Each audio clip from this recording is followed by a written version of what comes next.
लोग जो यहाँ मौजूद हैं, आपके हम कुछ सवाल लेने की कोशिश करेंगे। 30 मिनट का वक्त हमने उसके लिए तय कर रखा है। इस तरह से ये 2 घंटे की बहस पूरी होगी। 2-3 बुनियादी बातें हैं जिनका हमें ध्यान रखना है। किसी भी किस्म की नारेबाजी में हमें शरीक नहीं होना है। ये हल्ला गुल्ला नहीं है, क्योंकि पूरी दुनिया देख रही है, तो एक नज़ीर कायम करनी है, एक उदाहरण लोगों के सामने रखना है कि पढ़े लिखे लोग इत्तेफाकी और ना इत्तेफाकी रखते हुए भी, एक दूसरे से सहमति और असहमति रखते हुए भी बात कह सकते हैं। यहाँ पर मेरे जेएनयू के प्रोफेसर बैठे हैं, पुरुषोत्तम अग्रवाल जी, जिन्होंने हमें क्लास में सिखाया है कि सहमति का साहस और असहमति का विवेक, और इसका ठीक उलट भी, ये बड़ा जरूरी है। दूसरी बात, ये किसी एक धर्म के बारे में बहस नहीं है, ये बात सबको स्पष्ट होनी चाहिए। किसी धर्म को महान बताने या किसी धर्म को कमतर बताने की ये बहस नहीं है। तो यदि कोई इस उम्मीद से देख रहा है या यहां आया है, तो मैं आपको आश्वस्त करना चाहता हूं कि आपको नाउम्मीदी हाथ लगेगी। इस बहस में बहुत ज्यादा धार्मिक प्रतीकों के इस्तेमाल को लेकर भी, ये दोनों लोग जो अभी आपको गंभीर दिख रहे हैं, भले लोग हैं, कल शाम को चाय पर मिले थे, बहुत हंसी मजाक भी इनके बीच हुआ था, और गलबैयां डालते हुए एक तस्वीर भी हुई थी। ये इस बात का प्रमाण है कि इंटरनेट पर जो हल्ला मचा हुआ है उसके मुकाबले ये दोनों लोग बहुत ही अच्छे शांत ढंग से बहस के लिए राजी हो गए हैं। ट्विटर की बातें ट्विटर तक सीमित, एलन मस्क आजकल उसको एक्स कहते हैं। और अब इस बहस की शुरुआत मैं इन विद्वानों का, हालांकि इनको परिचय की जरूरत नहीं, पर हो सकता है, हमें पत्रकारिता में सिखाया जाता है कि नेवर अज्यूम, विज्ञान भी यही कहता है। मुफ्ती शमाइल नदवी साहब इस्लामिक विद्वान, शिक्षाविद हैं, कोलकाता के वाहियान फाउंडेशन के संस्थापक हैं, लखनऊ की प्रतिष्ठित दारुल उलूम नदवतुल उलमा से ग्रेजुएशन किया है, सोशल मीडिया और सार्वजनिक मंचों पर अध्यापन और बौद्धिक कामों में सक्रिय हैं, और इस समय इंटरनेशनल इस्लामिक यूनिवर्सिटी मलेशिया से पीएचडी कर रहे हैं। अच्छी बात यह है कि पढ़ाई के साथ साथ ट्रैवल ब्लॉग भी बनाते हैं। पेट्रोनस टावर के सामने का ब्लॉग हमने देखा। हमारे साथ जावेद अख्तर साहब हैं। जावेद अख्तर साहब कवि हैं, शायर हैं, गद्य भी लिखते हैं, फिल्मों के लिए संवाद लिखे हैं, गीत लिखे हैं। इससे इतर ये वैज्ञानिक सोच को लेकर या अपने डिक्लेयर्ड एथिज्म को लेकर भी मुखर रहते हैं और अपने तहीं रैशनैलिटी की बात करते हैं। देवियों और सज्जनों, डज गॉड एग्जिस्ट? इस सवाल का जवाब सब अपने अपने तहीं खोजने की कोशिश कर रहे हैं। कोई इसको गॉड डैम पार्टिकल की खोज बताता है, कोई गॉड पार्टिकल की खोज बताता है, कोई हिग्स बोसान की खोज बताता है, कोई ये सवाल जवाब तलाशने की कोशिश करता है कि मास एग्जिस्टेंस में आखिर आया कैसे, हुआ क्या था, सृष्टि के पहले, समय के पहले क्या था, और कोई ये कहता है कि ये सारी खोजें जिस मस्तिष्क में हो रही हैं प्रकृति के क्रम में, वो कैसे विकसित हुआ। मैं उम्मीद करता हूं कि हम आज इन बुनियादी सवालों के कुछ जवाब हासिल करने में कामयाब हों। मैं सबसे पहले मंच पर आमंत्रित कर रहा हूं मुफ्ती शमाइल नदवी साहब को। आइए सर। जी,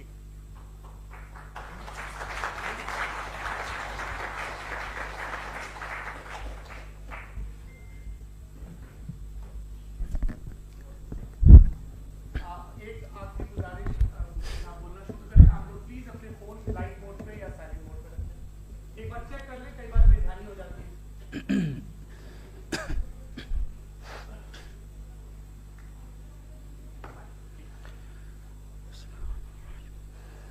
तमाम तारीफें उस क्रिएटर के लिए जिसने इस यूनिवर्स को एक मकसद के तहत पैदा किया है। रिस्पेक्टेड जनाब जावेद अख्तर साहब, मिस्टर सौरभ द्विवेदी और respected audience, thank you all for being here today. आज की डिबेट में चूंकि हम बात करने वाले हैं डज गॉड एग्जिस्ट के टॉपिक पर, तो ये एक ऐसा टॉपिक है जिसके मुताल्लिक कोई भी डिसीजन लेने के लिए अलग अलग स्टैंडर्ड्स हो सकते हैं। लिहाजा डिबेट के शुरू में यह जरूरी है कि हम ये जान लें कि आज के इस टॉपिक में कौन सा स्टैंडर्ड सही होगा और कौन सा गलत होगा। सबसे पहला स्टैंडर्ड जिसे मैं समझता हूं कि हमारे रिस्पेक्टेड जनाब जावेद अख्तर साहब बड़ी तेजी के साथ उसकी तरफ लपकेंगे, वो है साइंस। जबकि साइंस दर हकीकत खुदा के एग्जिस्टेंस को डायरेक्टली साबित करने या उसके एग्जिस्टेंस को डिनाई करने के लिए स्टैंडर्ड नहीं बन सकती। और उसकी वजह क्या है, ये मैं नहीं कह रहा, ये वो लोग कह रहे हैं जो साइंस के एक्सपर्ट्स हैं। नेशनल एकेडमी ऑफ साइंस कहती है science doesn't have the processes to prove और disprove the existence of God. Why? क्योंकि साइंस का ताल्लुक एम्पेरिकल एविडेंस से है और एम्पेरिकल एविडेंसेस का ताल्लुक हमारे नेचुरल और फिजिकल वर्ल्ड से है, जबकि गॉड नॉन फिजिकल और सुपर नेचुरल रियलिटी है। लिहाजा नॉन फिजिकल रियलिटी को आप उस टूल के साथ नहीं चेक कर सकते जिसका काम फिजिकल रियलिटी को तलाश करना है।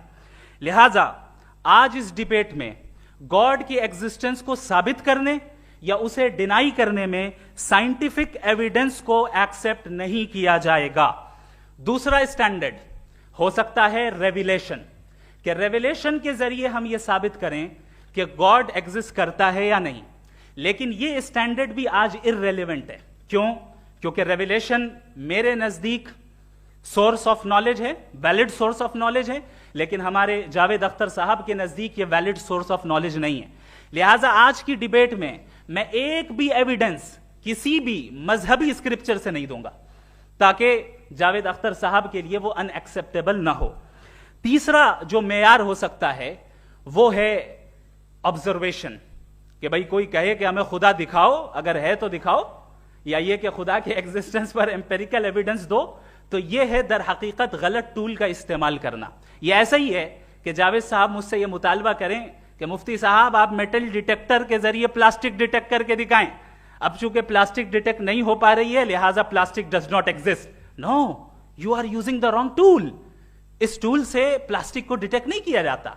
लिहाजा मैं समझता हूं कि गॉड के एग्जिस्टेंस पर एम्पेरिकल एविडेंस का मुतालबा करना एक बचकाना मुतालबा है और हमारे रिस्पेक्टेड जनाब जावेद अख्तर साहब इस स्टेज से अब बहुत आगे निकल चुके हैं। अब बचता है एक ही स्टैंडर्ड, और वो स्टैंडर्ड है अक्ल, लॉजिक, रीजनिंग। और यही वो स्टैंडर्ड है जिसके तहत गॉड की एग्जिस्टेंस को साबित किया जाएगा या गॉड की एग्जिस्टेंस को डिनाई किया जाएगा। लेकिन चूंकि ये बहुत इंपॉर्टेंट और सेंसिटिव टॉपिक है, इसलिए लॉजिकल आर्ग्यूमेंट भी ऐसा होना चाहिए जो डेफिनेटिव हो, इनडेफिनेटिव ना हो, जो 2 और 2 4 की तरह बिल्कुल वाजे हो, जिसे लॉजिकली रिजेक्ट करना पॉसिबल नहीं हो। फॉर एग्जाम्पल हम कहें हमारे रिस्पेक्टेड मिस्टर सौरभ साहब, ये एक इंसान है और तमाम इंसान कॉन्शियस बीइंग है, लिहाजा नतीजा क्या निकला, हमारे सौरभ साहब भी कॉन्शियस बीइंग है। क्या ये इनडेफिनेट आर्ग्यूमेंट है या डेफिनेट आर्ग्यूमेंट है? ये डेफिनेट आर्ग्यूमेंट है। ये 2 और 2 की तरह वाजे है, इसमें किसी तरह जो है लॉजिकली इसको रिजेक्ट नहीं किया जा सकता। तो अगर आज हमारे जावेद अख्तर साहब ऐसी कोई अकली दलील और लॉजिकल एविडेंस दें खुदा के ना होने पर जो डेफिनेट भी हो, तो मैं ये ऐलान करता हूं कि यकीनन मैं उस एविडेंस को कबूल करूंगा और उस पर गौर करूंगा। लेकिन साथ में यह भी ऐलान कर देता हूं प्रेडिक्शन के तौर पर कि ऐसा कोई डेफिनेट आर्ग्यूमेंट कोई नहीं पेश कर सकता।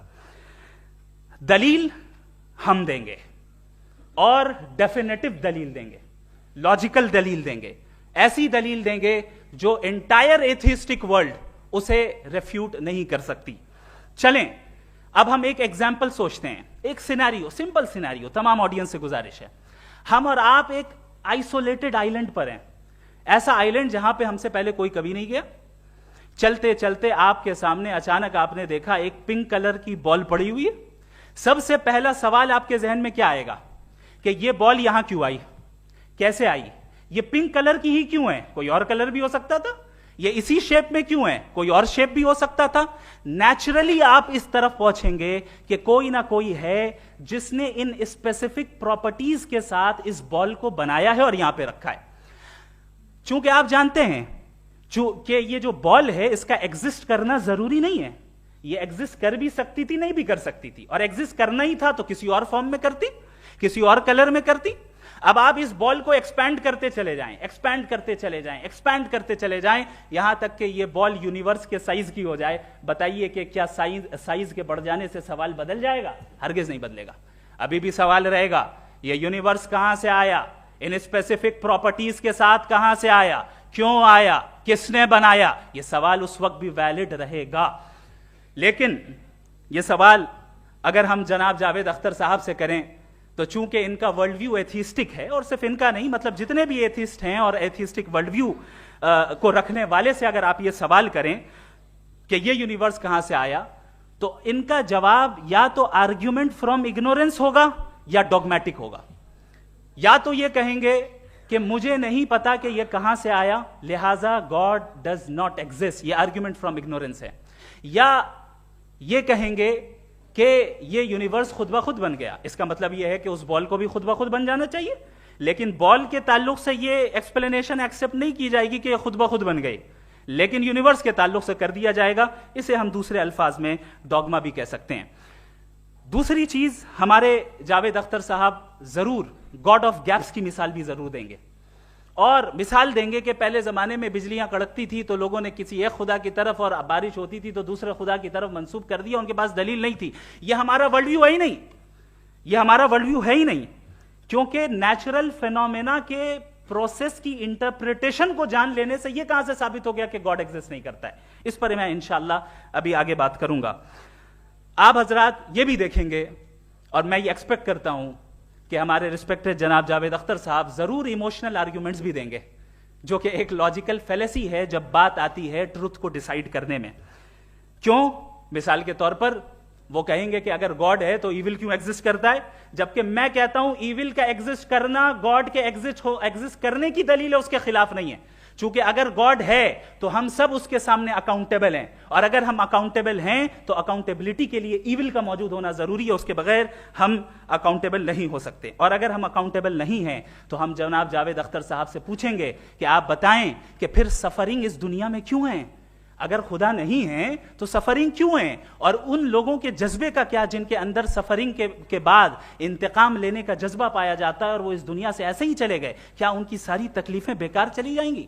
अब आ जाएं उसी एग्जाम्पल की तरफ कि बॉल, मुझसे अगर कोई पूछे इस बॉल को किसने बनाया और या इस एक्सपेंडेड बॉल को किसने बनाया, मैं कहूंगा कि चूंकि ये यूनिवर्स और इस यूनिवर्स की तमाम चीजें कॉन्टिंजेंट हैं। कॉन्टिंजेंट होने का मतलब ये होता है कि जो अपने एग्जिस्टेंस पे किसी के ऊपर डिपेंड करती हो, तो जाहिर है ये यूनिवर्स कॉन्टिंजेंट है। और अगर कोई चीज कॉन्टिंजेंट नहीं है तो मैं रिक्वेस्ट करूंगा कि मुझे दिखा दें कि कौन सी चीज यूनिवर्स में कॉन्टिंजेंट नहीं है, हम भी जरा गौर कर लें और हम भी देख लें। और जब कॉन्टिंजेंट चीजें मौजूद हैं तो फिलोसोफर्स की इस्तिलाह के मुताबिक, हम उस टर्मिनोलॉजी के मुताबिक हम उस जगह तक पहुंचते हैं और उस हस्ती तक पहुंचते हैं जिसे नेसेसरी बीइंग कहा जाता है, कि ये वो नेसेसरी बीइंग है जिसका मौजूद ना होना नामुमकिन हो। क्योंकि अगर ये मौजूद ना हो तो सारी चीजें एग्जिस्टेंस में आएंगी ही नहीं, और ये सारी कॉन्टिंजेंट चीजें उसी के ऊपर डिपेंड करती हैं। अब अगर आप ये सवाल करते हैं कि फिर उस हस्ती को किसने बनाया, फिर उसका कॉज क्या है, फिर उसका कॉज क्या है, फिर उसका कॉज क्या है, और एंडलेसली चले जाएं, इसे हम कहते हैं इन्फिनिट रीग्रेस ऑफ कॉजेस, जो कि लॉजिकल फेलेसी है। कॉन्सेप्चुअली इंफिनिटी पॉसिबल है। मिसाल के तौर पे न्यूमेरिकल्स 1 2 3 गिनते चले जाएं, इन्फिनिट नंबर्स हैं। मैं कॉन्सेप्चुअली बात नहीं कर रहा, प्रैक्टिकली रियलिटी में साबित करके दिखाएं कि infinite regress of causes possible है या नहीं। अगर पॉसिबल है तो हम मान लेंगे, मिसाल दे दें, और पॉसिबल नहीं है तो एक ही ऑप्शन बचता है जिसे हम कहते हैं नेसेसरी बीइंग। ऐसी नेसेसरी बीइंग जो इंडिपेंडेंट है, क्योंकि अगर वो डिपेंडेंट हुई तो वो नेसेसरी नहीं रहेगी। ऐसी इंडिपेंडेंट बीइंग जो इटर्नल है, अगर वो इटर्नल नहीं होगी, उसकी बिगिनिंग होगी तो वो खुद कॉन्टिंजेंट है। ऐसी बीइंग जो पावरफुल है, क्योंकि कॉन्टिंजेंट को एक्चुअलाइज करने के लिए पावर चाहिए। ऐसी बीइंग जो इंटेलिजेंट है और नॉलेजेबल है, क्योंकि ये यूनिवर्स स्पेसिफिक फॉर्म और स्पेसिफिक लॉज ऑफ नेचर के तहत प्रिसाइजली चल रहा है। Thank you. थैंक यू मुफ्ती साहब। मैं इन दलीलों के बाद जावेद अख्तर साहब से गुजारिश करूंगा, आप बैठ के बोलना चाहेंगे या बाहर? जी।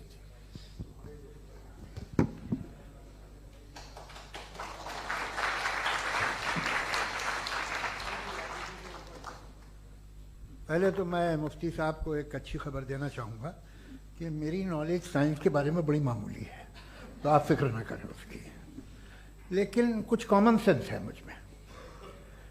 देखिए, ये खुदा का तस्वुर कोई नया तस्वुर नहीं है, ये सदियों से रहा है।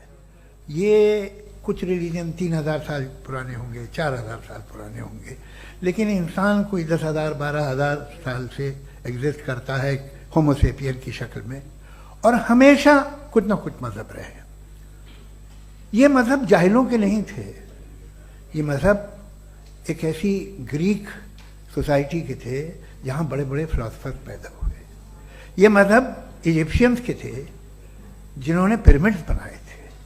ये रोमन्स के थे कि जिनका आर्किटेक्चर और सेनेट यानी पहली बुनियाद डेमोक्रेसी की लिमिटेड थी मगर डेमोक्रेसी थी, ये उन लोगों ने किए थे। तो इनका जो जुपिटर था, रा था, ज़्यूस था, उन्हें उस पर इतना ही एतमाद था जितना आज किसी मजहबी आदमी को अपने खुदा पे होगा। क्रिश्चियनिटी आने से पहले यूरोप में एक मजहब था जर्मेनिक रिलीजन। उसका एक खुदा था, उसकी एक बीवी थी, उसके 2 बेटे थे, एक बेटी थी। फिर जर्मनी में जब यूरोप में क्रिश्चियनिटी आई तो वो खुदा, उसकी बीवी और पूरे ख़ानदान चला गया। तो हमने अगर हम हिस्ट्री देखें तो खुदा जो है वो ज़्यादातर फ़नी है, वो हमेशा रहे नहीं। और वो जो लोग इन्हें मानते थे उनको आप कहें वो तो जाहिल थे, उन्हें तो कुछ पता ही नहीं था, ऐसा नहीं है। वो अपने वक्त में बड़े काबिल लोग थे और अपने वक्त में उन्होंने बड़े बड़े काम किए हैं, फिलोसफर्स थे, साइंटिस्ट थे। लेकिन उनका मजहब कहाँ गया, उनके खुदा कहाँ गए? आज जो खुदा हैं दुनिया में लोग उन्हें मानते हैं।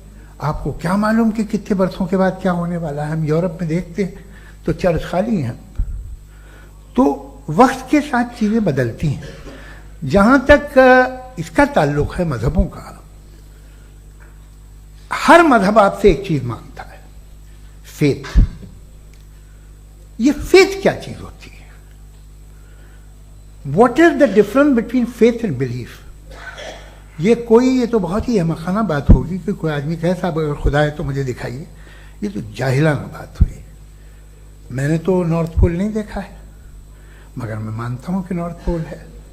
मैं क्यों मानता हूँ? इसलिए कि अगर ये दुनिया राउंड है तो उसका कोई टॉप होगा। कुछ लोग हैं जो वहाँ गए भी हैं, कॉमन सेंस कहता है कि ऐसा होगा, सबूत है, गवाह है, रीज़न है। तो ये मेरा फेथ नहीं है। तो फेथ में और बिलीफ में डिफरेंस क्या है? जो मजहब मांगता है आपसे, हर मजहब फेथ मांगता है। फेथ का मतलब ये है कि ना कोई गवाह हो, ना कोई सबूत हो, ना कोई रैशनल हो, ना कोई लॉजिक हो, ना कोई प्रूफ हो, मगर तुम एक बात को मानो। ये है फेथ। वरना बिलीफ होता। अगर इसमें कुछ भी सबूत होते, गवाह होते, तो फिर इसे आप बिलीफ कहते हैं। जैसे मेरा बिलीफ है कि नॉर्थ पोल है, मेरा फेथ थोड़ी है। फेथ इन तमाम शर्तों को रद्द करता है। तो फिर स्टुपिडिटी क्या है?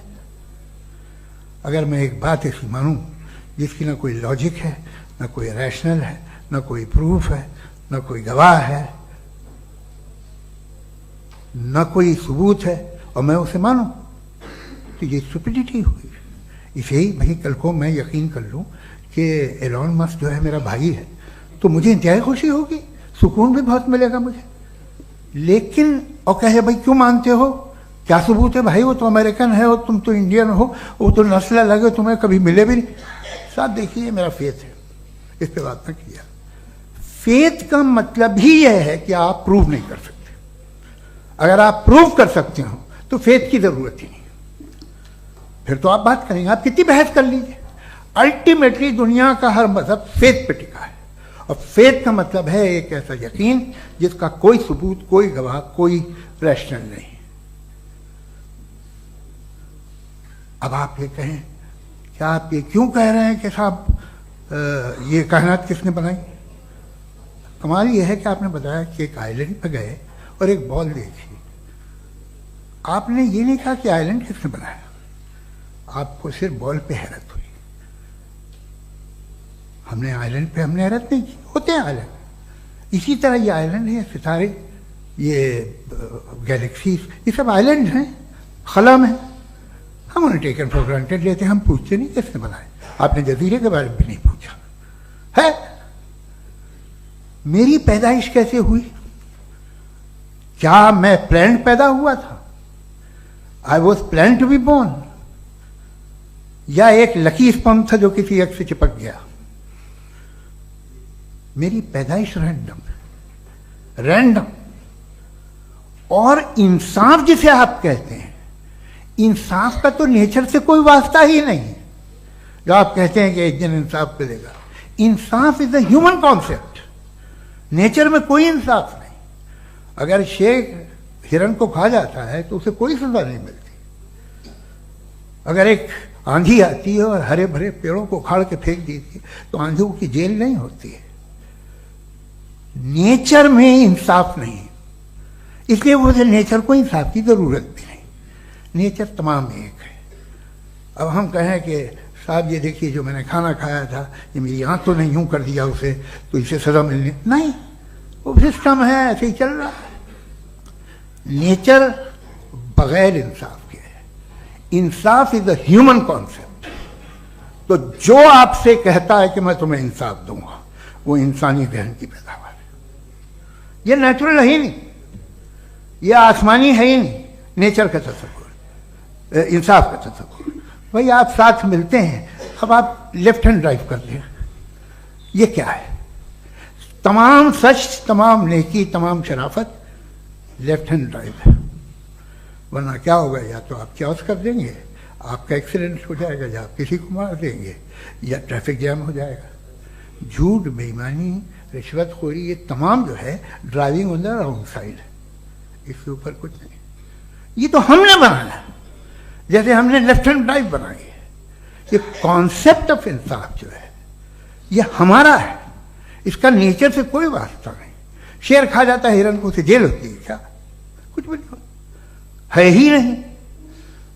तो ये जो दुनिया के रिलीजन प्रॉमिस करते हैं आपसे इंसाफ, इसी से मालूम होता है कि ये मैन मेड है। ये तसव्वुर कहीं और का है ही नहीं। जो नेचर है, कुछ लोग कहते हैं नेचर ही खुदा है, तो नेचर में तो इंसाफ नहीं कहीं। और आप वादा कर रहे हैं कि तुम्हें मरने के बाद इंसाफ मिलेगा। मुझे अगर मिलेगा तो मैं बहुत खुश हूंगा, लेकिन मैं यकीन नहीं कर पाता हूं, इसलिए कि मैं फेथ नहीं पैदा कर सकता। The very fact that religion demand faith, इसका मतलब है कि उनके पास जस्टिफिकेशन नहीं है। अच्छा था, फिर रिलीजन अगर मॉडरेशन में है, कोई सा भी नहीं, वो आप में कुछ खूबियां भी पैदा करता होगा। देखिए उससे ये फायदा है, वो फायदा है। अल्कोहल जो है वो ज्यादातर दवाओं में यूज होती है, और एक सर्वे किया गया था अमेरिका में कि लॉन्जिटिविटी किन लोगों की है। तो एक तरफ वो लोग थे जो शराब पीते ही नहीं थे, और एक तरफ वो थे जो एक बोतल शराब रोज पीते थे। सबसे ज्यादा लंबी उम्र उनकी है जो 2 पैक नाप के शराब पीते और खाना खाते हैं। मगर हम शराब को बुरा समझते हैं, मैं भी बुरा समझता हूं। क्यों? ऐसा होता नहीं। कुछ चीजों में आदत होती है कि वो बढ़ती है। आज तक में एक आदमी दूध पीता है, आप 10 साल बाद भी मिलेंगे तो एक ही गिलास पीता होगा। ऐसा नहीं होता, सुबह से दूध पीता रहता है। मिल्कोहलिक मैंने नहीं देखे, अल्कोहलिक होते हैं। ये टेंडेंसी है मजहब की कि वो बढ़ता है, जैसे कैंसर बढ़ता है, जैसे शराब बढ़ती है। कुछ लोग होंगे जो उसे सही तरह से यूज करते हैं। मुझे यकीन है कि हमारे मुफ्ती साहब भी उनमें से एक हैं, इनसे बहुत खुशी हुई मुझे इनसे मिलकर। लेकिन कितने लोग हैं कि आज आप देखते हैं दुनिया में जो तबाहियां हैं, इनमें कितना हाथ है उन लोगों का जो बिलीवर कहते था मजहब ये नहीं कहता, ना कहता होगा, मगर जब ये मजहब पीते हैं तो ऐसे बिहेव करते हैं। थोड़ा सा अगर हो तो शायद बहुत अच्छी बात, लेकिन शराब थोड़ी सी नहीं रहती, उसमें टेंडेंसी है पहले। थोड़ा सा अगर 2-3 कैंसर के सेल हो ना बॉडी में तो आदमी सिम रहेगा, लेकिन वो 2-3 सेल नहीं रहते, वो मल्टीप्लाई होते हैं। जावेद साहब टाइम पूरा हो गया। टाइम हो गया तो बस बात खत्म हो गई। अच्छा, मुझे कुछ और कहने को था भी नहीं। जी, मैं पहले जवाबी दौर के लिए इनवाइट कर रहा हूं मुफ्ती साहब को। Your rebuttal round 1, you have 7 minutes.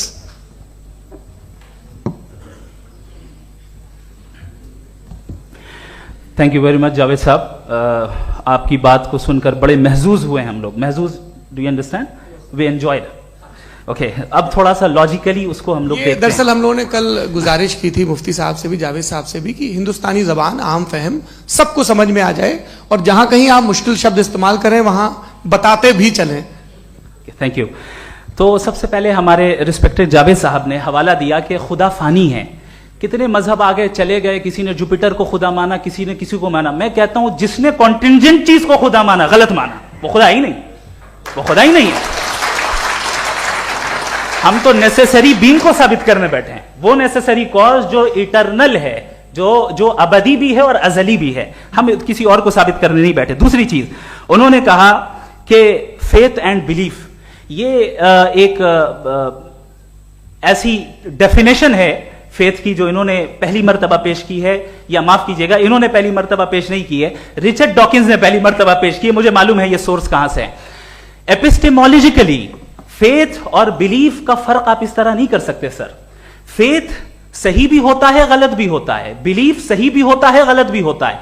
जो लॉजिक, रीजन और एविडेंस से बैक्ड होगा वो फेथ सही होगा। और आप जिस फेथ की बात कर रहे हैं कि इलॉजिकल है और उसके पीछे नहीं है, तो we are on the same page.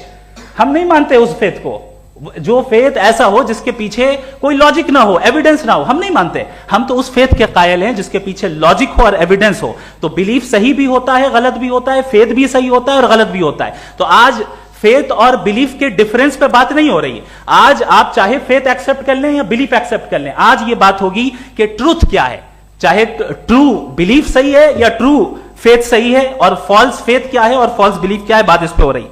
दूसरी चीज इन्होंने पूछा स्टुपिडिटी फिर क्या है। अगर फेथ रिलीजन स्टुपिडिटी नहीं है तो और क्या है? चूंकि फेथ का मुतालबा करते हैं तो स्टुपिडिटी क्या है? मैं कहता हूं स्टुपिडिटी एथिज्म है।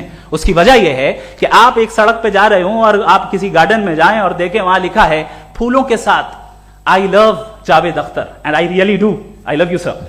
सो जब आप वहां पर पहुंचे तो वहां पहुंचकर अब ये बताएं, क्या आप ये कहेंगे wow what a natural selection? ये क्या नेचुरल सिलेक्शन है? नहीं, ये प्रिसाइजली डिजाइंड है, इसके पीछे डिजाइनर है। लिहाजा अगर कोई एक ऐसी कॉमन सेंस की बात को कबूल नहीं कर रहा है कि यूनिवर्स जो इतने प्रिसाइजली काम कर रहा है, हम कह दें कि खुद ब खुद बन गई, मैं समझता हूं इससे बड़ी स्टुपिडिटी और कुछ नहीं है। ये रैशनल चीज है। फिर हमारे सर ने कहा कि आपने बॉल पे फोकस किया, आइलैंड पे फोकस नहीं किया। अरे आइलैंड को किसने बनाया यही समझाने के लिए तो बॉल की मिसाल दे रहा हूं। और बॉल भी कॉन्टिंजेंट है, आइलैंड भी कॉन्टिंजेंट है, दोनों नेसेसरी बीइंग का मुतालबा करते हैं। आगे इन्होंने कहा कि नेचर में कोई इंसाफ नहीं है। हम डिसाइड करते हैं कि मोरालिटी क्या होती है, इंसाफ क्या होता है। हम डिसाइड करते हैं, जैसे ड्राइविंग सीट में ट्रैफिक वाला, ये तो किसी खुदा ने नहीं कहा, ये है, इसे कहते हैं फॉल्स इक्विवेलेंस। ये एक लॉजिकल फेलेसी है। आपने जो है मिसाल दी ड्राइविंग की और ट्रैफिक की, ये सब्जेक्टिव मोरालिटी है। आप सब्जेक्टिव मोरालिटी को मिसाल बनाकर ऑब्जेक्टिव मोरालिटी के ऊपर नहीं थोप सकते। इंसाफ की ऑब्जेक्टिव मोरालिटी। अगर आप ये कहते हैं कि नेचर में इंसाफ नहीं है तो इंसाफ का न होना ये नेचुरल हुआ, तो फिर नेचर को नेचर रहने दे, क्यों हम इतना स्ट्राइव कर रहे हैं दुनिया में इंसाफ लाने के लिए? ये तो इलॉजिकल बात है, इरैशनल बात है। इसलिए बहुत सी चीजें ऐसी हैं जो ऑब्जेक्टिवली जो है इविल या गुड हैं, और बहुत सी चीजें ऐसी हैं जो सब्जेक्टिवली हैं। सब्जेक्टिवली जो मोरल होता है या इमोरल होता है उसको हम सोशल कंसेंसस से या पर्सनल प्रेफरेंस से डिसाइड करते हैं। लेकिन जो ऑब्जेक्टिव मोरालिटी है जिसमें इंसाफ आया, जो इन्होंने बार बार रिपीट किया, ये ऑब्जेक्टिव है, सब्जेक्टिव नहीं है। अगर आप कहते हैं ये सब्जेक्टिव है तो मेरा सवाल आपसे यह है, क्या सोशल कंसेंसस के जरिए अगर जुल्म को सही करार दे दिया जाएगा तो आप जुल्म को जस्टिफाई करेंगे? दूसरी चीज इन्होंने यह कहा कि 2 पैक शराब पी लें तो वो उतने पे नहीं रहता, बढ़ जाता है। यही मामला मजहब के साथ है। 2 पैक आप पी लें बढ़ेगा। तो ये एक ऐसी मिसाल है, इसको कहीं भी फिट कर लें कि आप एथिज्म पे जब फिट करें, जब आप 2 पैक एथिज्म का लेंगे ना तो वो बढ़ बढ़ के नॉर्थ कोरिया बनेगा। Thank you.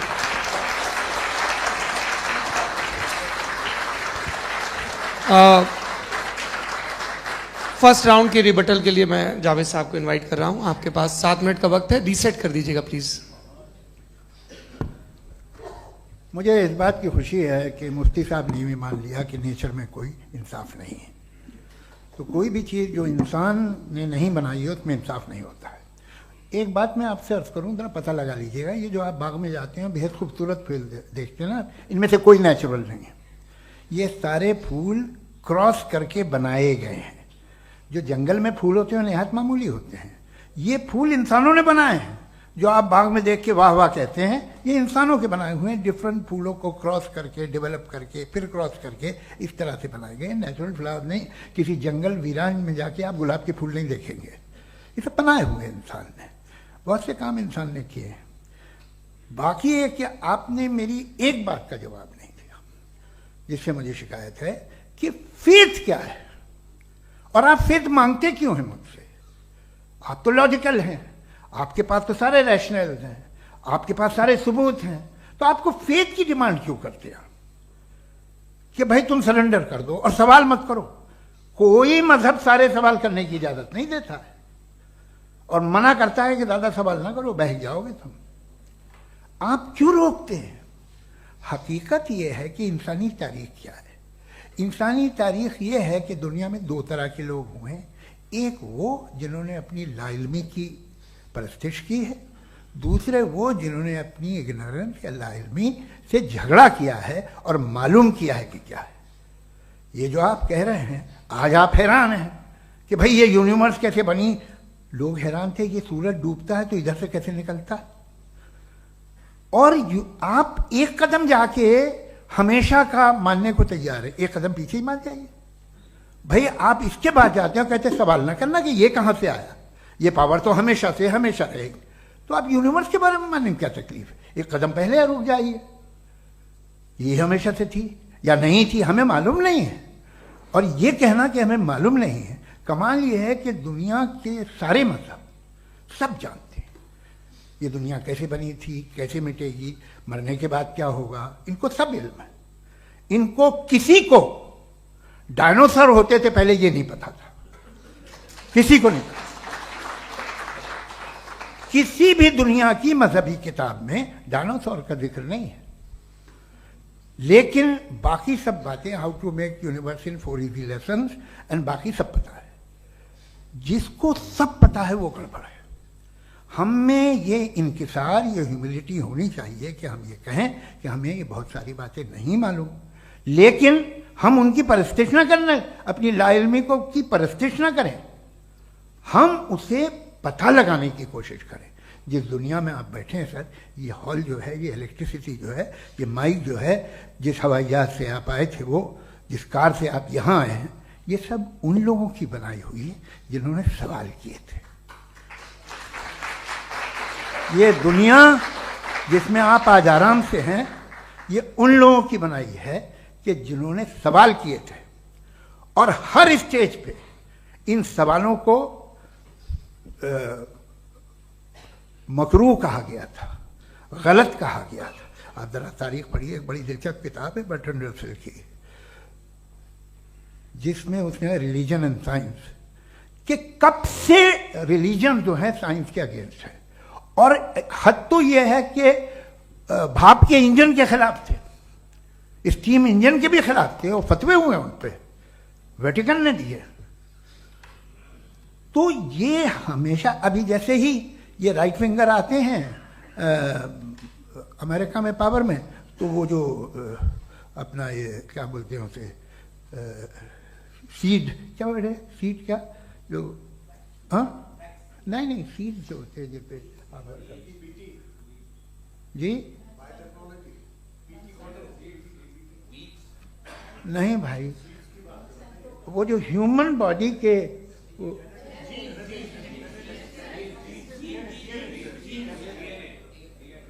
उस पर रिसर्च बंद हो जाती है, रिपब्लिकन नहीं करने देते।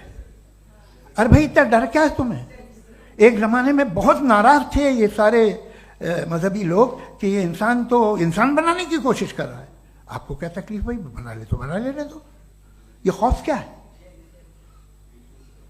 और ये सब आज जो आप कह रहे हैं नामुमकिन है, ये कैसे हुआ? मुझे एक किस्सा याद आता है। जब मैं 6ठी क्लास में था तो मैं मैथमेटिक्स में बहुत वीक था, तो एक टीचर रख दिया गया, उसने 1 2 3 4 5 6 7 तो सिखा दिया मुझे। वो दिन मैं भूल नहीं सकता हूँ मुफ्ती साहब, जिस दिन उसने ये बताया कि 1/2 क्या होता है और 3/4 क्या होता है। मुझे ऐसा लगा कि मेरा सर बीच से फट जाएगा। यह आदमी कह रहा है कि जो दीवार के अंदर जाओ वॉक करते हुए। आज हंसता हूं मैं इस बात पे। तो आज जो बातें आपके जहन से बिल्कुल परे हैं और आप हैरान होते हो उन्हें देख के, एक वक्त आएगा कि मामूली लगेंगे। और हुआ है, आपकी इंसानी तारीख ही है। इतनी जल्दी सारे फैसले आप मत कर लीजिए, थोड़ा ये ह्यूमिलिटी रखिए कि भाई ये हमें नहीं मालूम। ये कहने में क्या आ रहा है? ये यूनिवर्स कहाँ तक फैली, ये कब से है और कब तक रहेगी, हमें नहीं मालूम। आपने फैसला कर लिया कब बनी। ये आपके हिसाब से कोई 14 बिलियन ईयर बनी जो समझा जाता है। उससे पहले हजारों करोड़ों अरबों साल तक खुदा बैठा क्या कर रहा था? खामोश बैठा था, ऐसी जमाइयाँ ले रहा था। फिर उसे आइडिया आया, यार एक काम करते, वक्त अच्छा गुजर जाएगा, यूनिवर्स बनाते। सोचिए, वो तो हमेशा से है ना, मगर यूनिवर्स हमेशा से नहीं है, ये तो बनाई गई है। और उससे पहले क्या था, इनका क्या काम था? कैसी बात है, ये बड़ा आसान है। जो बात हमें आज धीरे धीरे पता चली है, बरसों 2000 और 2500 साल पहले आपको किसी ने बता दिया कि क्या था, आप मान गए, और तब से वही मान रहे हैं जो 2500 साल पहले कहा गया था। सब कुछ बदल गया है, सॉल्व हो रही हैं चीजें। अभी साइंस बिल्कुल दावा नहीं करती, या कोई फिलोसफर ये दावा नहीं करता कि हमें सब मालूम, बल्कि वो कहता है कि हमें जितना मालूम होता है उससे ये मालूम होता है कि हमें कितना कम मालूम। तो हम अपनी जहालत से लड़े, उसकी परस्तिश न करें। जी, time. Thank you so much. मैं तर्कों की श्रृंखला में राउंड 2 के लिए मुफ्ती साहब को आमंत्रित कर रहा हूं। आपके पास एक बार फिर से 7 मिनट का वक्त है। शुक्रिया। जनाब जावेद अख्तर साहब कई मर्तबा दोहरा रहे हैं कि फेथ का मतलब बताइए, फेथ का मतलब बताइए। मैंने बता दिया, फेथ सही भी होता है, गलत भी होता है। और आज हम फेथ पे बात नहीं कर रहे, हम ट्रुथ और डज गॉड एग्जिस्ट पे बात कर रहे हैं। क्या डज गॉड एग्जिस्ट, ये ट्रुथ यानी गॉड है या नहीं है, इसमें से दोनों ट्रुथ क्या है। अब आप उसे फेथ कह लें, बिलीफ कह लें, नॉट माई बिजनेस। उसके बाद आपने कहा कि भाई सवाल करने से मजहब रोकता है। मैं कहता हूं जो रोकता है वो रोकता होगा, मैं नहीं रोकता, बल्कि सवाल करें, सवाल करना चाहिए। सवाल कर करके तो हम आगे बढ़ते हैं, तरक्की करते हैं, और इसीलिए मैं आज यहां पे आया हूं। लेकिन सवाल सिर्फ खुदा से नहीं होगा, आपसे भी होगा। सवाल एथिज्म से भी होगा, सवाल सिर्फ मजहब से नहीं होगा, सबसे होगा। और आज मैं सवाल करूंगा और उम्मीद है कि आप जवाब देंगे। अभी तक आपने वैसे कॉन्टिंजेंसी आर्गुमेंट का कोई जवाब नहीं दिया है। चलें, आपने कहा यूनिवर्स के बारे में इटर्नल क्यों नहीं बोल देते। ये चूंकि लॉजिकली पॉसिबल ही नहीं है कि यूनिवर्स इटर्नल हो। यूनिवर्स एक कॉन्टिंजेंट चीज है जो टाइम एंड स्पेस के पाबंद है, टाइम एंड स्पेस से बाउंड है। जो टाइम एंड स्पेस से बाउंड होगा वो कॉन्टिंजेंट होगा, जो कॉन्टिंजेंट होगा वो उसकी बिगिनिंग हुई होगी, जिसकी बिगिनिंग हुई होगी वो इटर्नल नहीं हो सकता। ये तो कॉमन सी बात है। आपने कहा कि किसी मजहबी किताब में डायनासोर का जिक्र नहीं है। अफसोस कि आज तक किसी मैथमेटिक्स के किताब में मुझे डायनासोर का जिक्र नहीं मिला। तो इसका मतलब मैथमेटिक्स की किताब बेकार है? नहीं, उसका वो टॉपिक नहीं है। रेवलेशन का और मजहबी किताबों का टॉपिक ये नहीं है कि आपको आके बताए साइकिल कैसे बनाते हैं, या आकर ये बताएं कि जो है डायनासोर कब था। वो तो मोरालिटी सिखाने आया है, गॉड के बारे में बताने आया, नॉन फिजिकल रियलिटी की हकीकत को सिखाने के लिए आया। रिलीजियन साइंस को रोकता है? नहीं रोकता। अगर रोकता है तो गलत करता है। रिलीजियन साइंटिज्म को रोकता है, जिसमें हमारे जावेद साहब मुख्तल हैं। साइंस और साइंटिज्म में फर्क है। साइंटिज्म यह है कि आप समझें कि साइंस और साइंटिफिक मेथोडोलॉजी ये नॉलेज को हासिल करने का वाहिद सोर्स ऑफ नॉलेज है। यह है साइंटिज्म। हम इसे रिजेक्ट करते हैं। हम साइंस को तो तरक्की करते हैं, भाई आप हमारी पूरी तारीख कर लें, पढ़ लें तो आपको पता चल जाएगा। बहरहाल ये अलग टॉपिक है। उसके बाद इन्होंने एक लफ्ज कहा, वेटिकन ने फतवा दिया। वेटिकन का फतवे से कोई ताल्लुक नहीं है, दोनों कॉन्ट्राडिक्टरी अल्फाज हैं। उसके बाद उन्होंने कहा कि भाई हमें नहीं मालूम। अगर नहीं मालूम तो क्लियरली कह देना कि नहीं मालूम है, इसमें क्या हरज है। तो वही तो मैं कह रहा हूं ना कि आप कह दें कि नहीं मालूम, लेकिन क्लेम क्यों कर रहे हैं कि गॉड एग्जिस्ट नहीं कर रहा है। आप कह दें नहीं मालूम है, हो सकता है हो सकता ना हो, लेकिन आप क्लेम कर रहे हैं। The moment you say God does not exist, this is a claim, and now the burden of proof is upon you too, जैसे हमारे ऊपर है। और क्यों है मैं बताता हूं, क्यों है ये भी मैं बताता हूं। फिलोसॉफिकली जो क्लेम होता है ना, सिर्फ ये नहीं होता कि इंसान कहे पॉजिटिव क्लेम करे और नेगेटिव क्लेम करे तो बर्डन ऑफ प्रूफ नहीं है। आप मिसाल के तौर पे मैं कहूं कि फुला उस कमरे में कोई नहीं है, मैंने एक नॉलेज का क्लेम किया है। उस कमरे में कोई नहीं है, मैंने एक नॉलेज का क्लेम किया। या तो मैं कहूं मुझे नहीं पता, हो भी सकता है नहीं भी हो सकता है, this is not a claim. लेकिन जब मैं कह रहा हूं कि वहां कोई नहीं है या मैं कह रहा हूं वहां कोई है, दोनों क्लेम है और दोनों के ऊपर बर्डन ऑफ प्रूफ है। हमारे ऊपर भी बर्डन ऑफ प्रूफ है, मैंने कंटिजेंसी आर्ग्यूमेंट दिया, इसे तोड़कर दिखाइए। आखिरी चीज, इन्होंने कहा कि खुदा दुनिया बनाने से पहले 150 साल पहले या करोड़ों साल पहले क्या कर रहा था। अरे हजरत, चलें बहरहाल मैं जवाब दे देता हूं, आप हमारे रिस्पेक्टेड पर्सनालिटी हैं, अगर आप नहीं होते तो मैं इसे एंटरटेन ही नहीं करता। टाइम, ये 100 साल पहले या 100 साल बाद, पहले बाद में अभी, ये वो अल्फाज हैं जिनका ताल्लुक टाइम से है। टाइम शुरू ही हुआ है यूनिवर्स की बिगिनिंग के बाद, तो उसके पहले खुदा क्या कर रहा था, सवाल इलॉजिकल है, ये फेलेसी है। यानी आप ये कह रहे हैं कि यूनिवर्स के बनने से पहले खुदा क्या कर रहा था, टाइम के बनने से पहले, पहले का ताल्लुक टाइम से, टाइम उस वक्त था ही नहीं, तो ये सवाल ही इनवैलिड है खुदा के ताल्लुक से। दूसरी चीज, आर्ग्यूमेंट ऑफ कंटिजेंसी जो मैंने आपके सामने पेश की है, आपने बार बार ये प्रूफ किया और ये कह रहे हैं कि गॉड ऑफ गैप्स। देखिए पहले नहीं मालूम था, साइंस ने कर दिया। सिंपल्स की मिसाल से मैं समझा देता हूं। जिस गैप्स की आप बात कर रहे हैं ना, साइंस उन गैप्स को जिन चीज के जरिए भी प्रूव करेगा वो कॉन्टिजेंट ही होगा, अब चाहे वो फोर्स हो, मैटर हो या एनर्जी हो।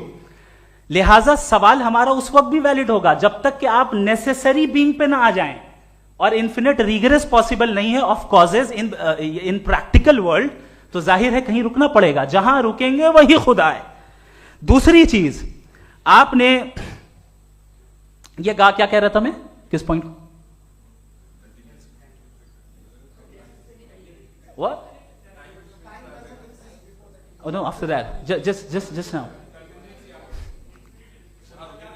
हाँ, जहां रुकेंगे वही खुदा है। बहरहाल, तो टाइम का जिक्र हो गया, गॉड ऑफ गैप, सॉरी या इसकी एक मिसाल आप ले लें।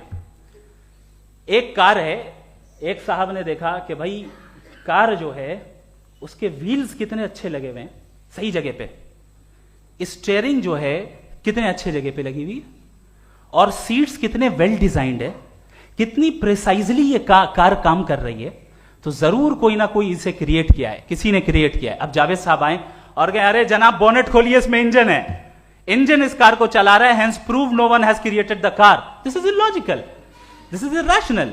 आपने इंजन के जरिए उस गैप को तो साबित किया, लेकिन क्या उससे कार की जो क्रिएशन है और उसका जो क्रिएटर है ये इंपॉसिबल हो जाए, ऐसा पॉसिबल है? उसका सवाल खत्म हो जाए, ऐसा पॉसिबल है? नहीं। आपने गैप्स को फिल करके, कॉन्टिंजेंट चीजों से गैप्स को फिल करके हमारे ऑब्जर्वेशन को और ब्रॉड कर दिया। अब हमें और पता चल गया कि ये जो कार है इसका सिस्टम कितना ज्यादा कॉम्प्लेक्स है। पहले कम समझते थे, अब कॉम्प्लेक्सिटी और ज्यादा वाजे हो गई। अब हमें समझ में आ रहा है कि हमारी सर्टेनिटी और बढ़ गई कि जरूर इस कार को किसी ना किसी ने बनाया। यही मामला यूनिवर्स का है। साइंस हमेशा फिजिकल वर्ल्ड की चीजों को ही फिल करती जाएगी और फिजिकल चीजों से ही करती जाएगी, चूंकि एम्पेरिकल एविडेंस का ताल्लुक फिजिकल वर्ल्ड से है। आप साइंस के जरिए मेटाफिजिकल रियलिटी को कभी साबित नहीं कर सकते। ये रॉन्ग टूल का इस्तेमाल करना है। ये वही काम है कि आप मेटल डिटेक्टर से प्लास्टिक डिटेक्टर करने चलें, जो कि जाहिर है सही नहीं है। Thank you.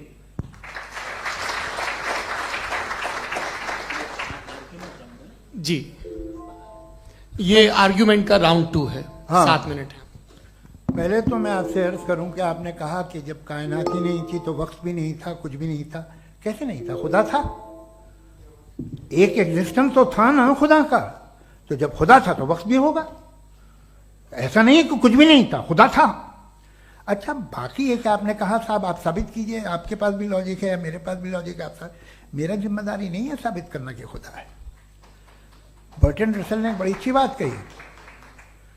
बर्टन रसल ने बड़ी अच्छी बात कही। मैं आपसे अगर ये दावा करूं कि एक चाय की केतली मरीख के चारों तरफ घूम रही है, मार्स के चारों तरफ, तो यह आपका काम नहीं है कि आप साबित करें कि कोई चाय की केतली नहीं है। यह मेरा काम है, मैंने दावा किया है। ये दावा तो मजहबी लोग करते हैं कि खुदा है, मैं क्यों साबित करूं कि नहीं है? जब तक आप मुझे कन्विंस नहीं कर देंगे मैं नहीं मानूंगा। आपकी जिम्मेदारी है, मेरी जिम्मेदारी नहीं है। दोयम ये कि ये जो आप कह रहे हैं जो गैप्स हैं, ये गैप जब जब किसी मजहब को चैलेंज करते हैं, जब ऐसा कोई बात आती है तो हंगामा हो जाता है कि जब वो चैलेंज करें किसी फेथ को। ये तमाम साइंस जो है इसे मुख्तलिफ जगहों पे मुख्तलिफ वक्तों में मजहब ने रोकने की कोशिश की है। ये किताब है religion and science Bertrand Russell की, पढ़िएगा, अच्छी लगेगी आपको। तारीख ही है साइंस, मजहब की साइंस से उसका यही रिश्ता है। अच्छा, अब ये हम सोचें कि बहरहाल ये वजूद जो है मजहब और ये बिलीव इन गॉड इंसान को बेहतर बना देता है, तो एक काम कीजिए, हिंदुस्तान वर्ल्ड का नक्शा लीजिए और मार्क कीजिए कि रिलीजन कहाँ कहाँ ज़्यादा है, कहाँ कहाँ, चाहे वो लैटिन अमेरिका हो या मिडल ईस्ट हो या फार ईस्ट हो या हिंदुस्तान के वो इलाके जहाँ मजहबियत ज़्यादा है। रख दीजिए नक्शा अलग। अब दूसरा नक्शा कि कहाँ कहाँ नाइंसाफ़ी, रिप्रेशन, औरतों के हुकूक की पामाली, जुल्म, डिक्टेटरशिप कहाँ है, नक्शा एक ही होगा। तो आप मुझे बताएं कि जो इसका तरकीब इस्तेमाल क्या है, खुदा का तरकीब इस्तेमाल तो बताइए। आप छोटी सी दवा सड़क पे बेचते हैं उसकी भी तरकीब इस्तेमाल बताते हैं। इसके इस्तेमाल से तो फायदे नहीं हुआ किसी को। जो सारे के सारे खराब मुल्क हैं, खराब समाज है, वो सारे जुल्म खुदा के नाम पे करते हैं। वो गलत करते हैं, सही करते हैं, मुझे क्या लेना देना उससे। इस्तेमाल से मालूम होता ना। एक विस्की की बोतल कभी शायद देखी हो आपने, लाल रंग की होती है, उस पर रोशनी और छपड़ा इंतहाई खूबसूरत लगती है, क्या बिगाड़ रही है किसी का? उसका इस्तेमाल गलत है, इसलिए आप उसे नापसंद करते हैं। इसका इस्तेमाल गलत है, इस तसव्वुर का इस्तेमाल ही गलत है और हमेशा से गलत हुआ है। आप देख लीजिए, इंसानी तारीख देख लीजिए, आज देख लीजिए, हिंदुस्तान देखिए, दुनिया देख लीजिए क्या हो रहा है। इसे कैसे इस्तेमाल कर रहे हैं फेथ वाले लोग? क्या फेयर हैं, जस्ट हैं, जो अपने खुदाओं पे यकीन रखते हैं? वो किस तरह के लोग हैं? वो लोगों को इंसाफ देते हैं, वो बेहतर इंसान बने। तो इस दवा का फ़ायदा क्या है? चलो बहुत फ़ायदा हो रहा तो मैं इस्तेमाल कर लूँगा, मगर मुझे तो इस दवा का कोई फ़ायदा दिखता ही नहीं। मुझे तो ऐसा लगता, मैं एक और बात बताऊँ, अगर कोई आदमी मजहबी है और अच्छा आदमी है तो मैं उसकी बहुत इज्जत करता हूँ, इसलिए कि मेरा ख्याल है मजहबी आदमी का अच्छा होना मुझसे अच्छा होने से ज़्यादा मुश्किल है।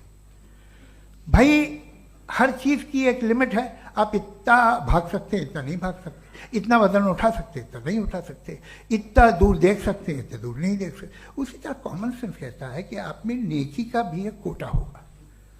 अब आप अगर सुबह जाते हैं अपनी इबादत गाह और इबादत करते हैं तो बाहर निकलते हैं तो आप तो यही महसूस करते हैं कि आपने एक बहुत अच्छा काम किया, आपकी नेकी का एक बहुत बड़ा कोटा खर्च हो गया जिससे किसी का कोई फ़ायदा नहीं हो। मैं तो नहीं जाता हूँ तो मुझे तो किसी को खाना खिलाना पड़ेगा, किसी बेवा की मदद करनी पड़ेगी। मैं अपना कोटा कैसे कंज्यूम करूं? आप अपना कोटा, सारे मजहबी लोग इंतहाई यूजलेस कामों में यूज करते हैं। उसके बाद भी अगर आप में बच्ची है थोड़ी सी शराफत तो भाई वाह, क्या बात है।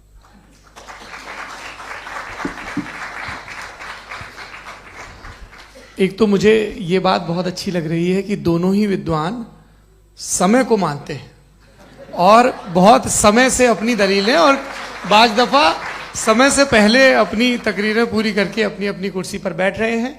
ये इस आर्ग्यूमेंट का राउंड 2 पूरा हुआ। अब रिबटल का राउंड 2 है और उसके बाद क्रॉस एग्जामिनेशन होगा। नहीं, आपका आर्ग्यूमेंट हो गया सर। हमारे यहाँ स्कूल के सिलेबस में पंच परमेश्वर कहानी पढ़ाई जाती है, प्रेमचंद जी की लिखी हुई। आप निश्चिंत रहिए, आपके कोई राउंड में मिस नहीं होने दूंगा। रिबटल का राउंड 2, मुफ्ती शमाइल नदवी साहब।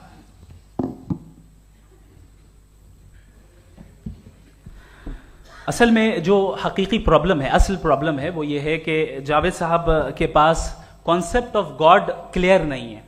इन्होंने कहा कि कायनात से पहले खुदा तो था, तब भी तो टाइम होगा। ये टाइम कायनात का हिस्सा है। हम खुदा, उस खुदा को मानते हैं, नेसेसरी बीइंग का टाइमलेस होना जरूरी है, चूंकि वो टाइम का क्रिएटर है। जब उसने टाइम को क्रिएट किया तो वो खुद टाइम पे कैसे होगा? उसने जब स्पेस को क्रिएट किया तो खुद स्पेस में कैसे होगा? अगर वो टाइम एंड स्पेस को पहले से ही उसका पाबंद है तो फिर किस चीज को उसने क्रिएट किया?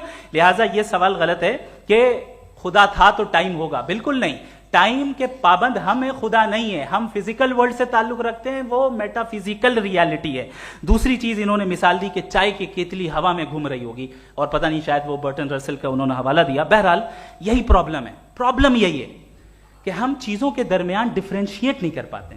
ये जो आपने मिसाल दी ये इमेजिनेशन है, और मैं जो साबित कर रहा हूं वो लॉजिकल नेसेसिटी है। आप इमेजिन करने आए तो कुछ भी करें, जुपिटर में पिंक एलिफेंट होगा, यूनिकॉर्न होगा, करें, उससे कायनात पे क्या फर्क पड़ता है? उससे आप लॉजिकल नेसेसिटी साबित नहीं कर सकते। मैं तो उस प्राइम कॉज की बात कर रहा हूं, उस नेसेसरी बीइंग की बात कर रहा हूं जिसके बगैर इस कायनात का एग्जिस्टेंस मुमकिन नहीं है। दूसरी चीज, मजहब को साइंस चैलेंज करती है वगैरह वगैरह, ये हमारा टॉपिक ही नहीं है। मैं इस पे बात करूंगा तो फिर मेरा वक्त चला जाएगा। मजहब के ऊपर चूंकि हमारी डिस्कशन नहीं है, साइंस को मजहब और बिलखुसूस मैं और हमारा वर्ल्ड व्यू कम अज कम साइंस को पीछे नहीं करता है, साइंटिज्म की मजम्मत करता है। इसकी वजाहत मैंने पहले कर दी। दूसरी चीज इन्होंने कहा वर्ल्ड का नक्शा लीजिए, वर्ल्ड मैप लीजिए, दो अलग अलग जगह की। हजरत मैंने ये होमवर्क किया था, और मैंने मिडिल ईस्ट का एक नक्शा लिया और यूरोप का एक नक्शा लिया। ये मजहबी इलाका और ये लिबरल और एथीस्ट इलाका। मुझे पता चला कि सबसे ज्यादा रेप केसेस जो हैं वहां पर है।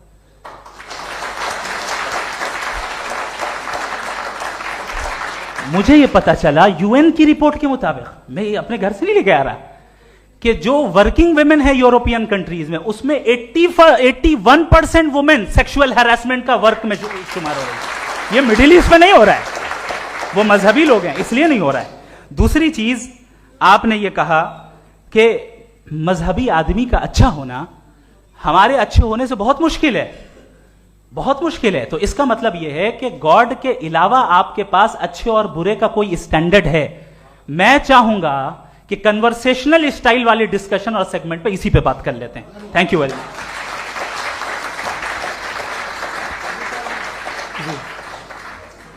ये रिबटल का राउंड 2 है, आपके पास 5 मिनट का वक्त है, और इसके बाद क्रॉस एग्जामिनेशन शुरू करेंगे। आप चाहे तो जो इन्होंने सवाल पूछे उनके जवाब आप रिबटल में भी दे सकते हैं। जी जी, देखिए पहले तो ये बात कि ये मिसाल गलत है। इन्होंने पहले ही हमको डिसार्म कर दिया।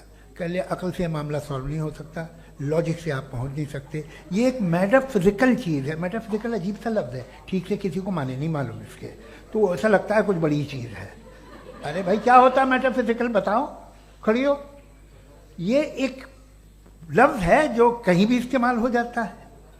जब आप एक बात कर रहे हैं और आप मुझसे बहस कर रहे हैं तो मुझे मेटाफिजिकल मत बताइए, आप लॉजिकली मुझे प्रूव किए। और अगर लॉजिकली आप नहीं बात करते साहब ये मेटाफिजिकल है, तो फिर हम आप बात क्या कर रहे हैं? मेरा आपका किस ज़बान में कॉन्वर्सेशन होगा?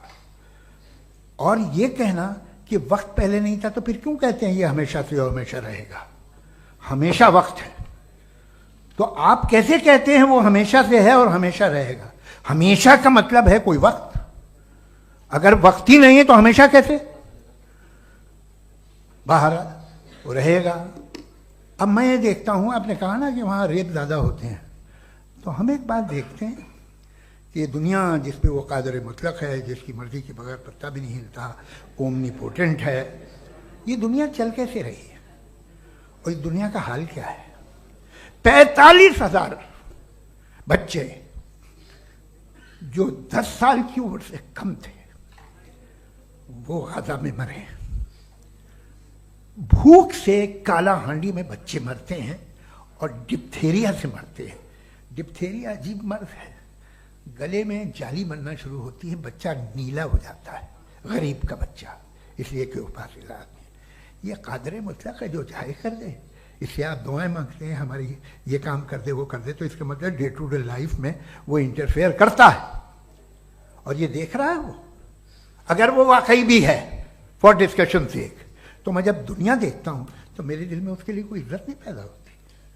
ये क्या कर रहे हो तुम पूरे ऑल पावरफुल हो, ओमनीपोटेंट हो, ओमनी प्रेजेंट हो। तुम तो वहां गाजा में रहे होगे ना, तुम हर जगह हो। तुम देख रहे थे कि बच्चे की कैसे धज्जियां उड़ रही, तुम देख रहे थे और तुम चाहते हो मैं तुम्हारी परस्तिश करूंगा, तुम हो भी। अरे यार, इससे अच्छे तो हमारे चीफ प्राइम मिनिस्टर हैं, कुछ तो ख्याल करते हैं। कमाल है। आप किसकी इबादत कर रहे हैं? अगर वो है भी, ये दुनिया नाइंसाफी से, जुल्म से, जबर से, तशद्दुद से भरी हुई है। और आप ये मत कहिएगा कि वो देख रहा है और वो बताएगा एक दिन। अगर वो देख रहा है और इंटरफेयर नहीं करता तो आप दुआ क्यों मांगते?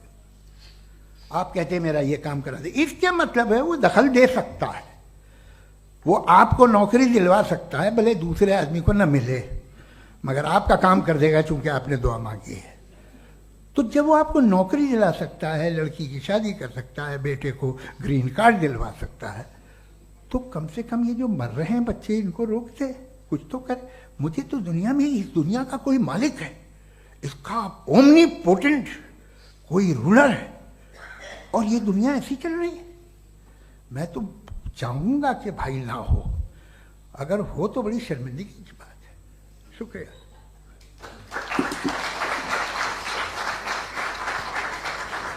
देवियों और सज्जनों, इस बहस के 2 राउंड और 2 रिबटल पूरे हो चुके हैं। अब सबसे जरूरी और सबसे मुश्किल राउंड शुरू हो रहा है, क्रॉस एग्जामिनेशन का। अब इन विद्वानों की सज्जनता की एक परख भी होगी, और वक्त हमने 16 मिनट का तय किया है। पहला सवाल आप पूछना चाहेंगे? जी बिल्कुल। पहले बोले भी आप माइक ले लीजिएगा हाथ में, ये नीचे से जी। मैं बोलता हूँ, ये दायस हटा सकते हैं क्या हम थोड़ा क्विकली? दायस पीछे कर दीजिए बस थोड़ा सा, है, ताकि ये जो दाएं बाएं लोग बैठे हैं, इसे हटा ही दीजिए। अब हम वहां तो जाने वाले नहीं, आराम से आराम से। दोनों तरफ से हटा दीजिए।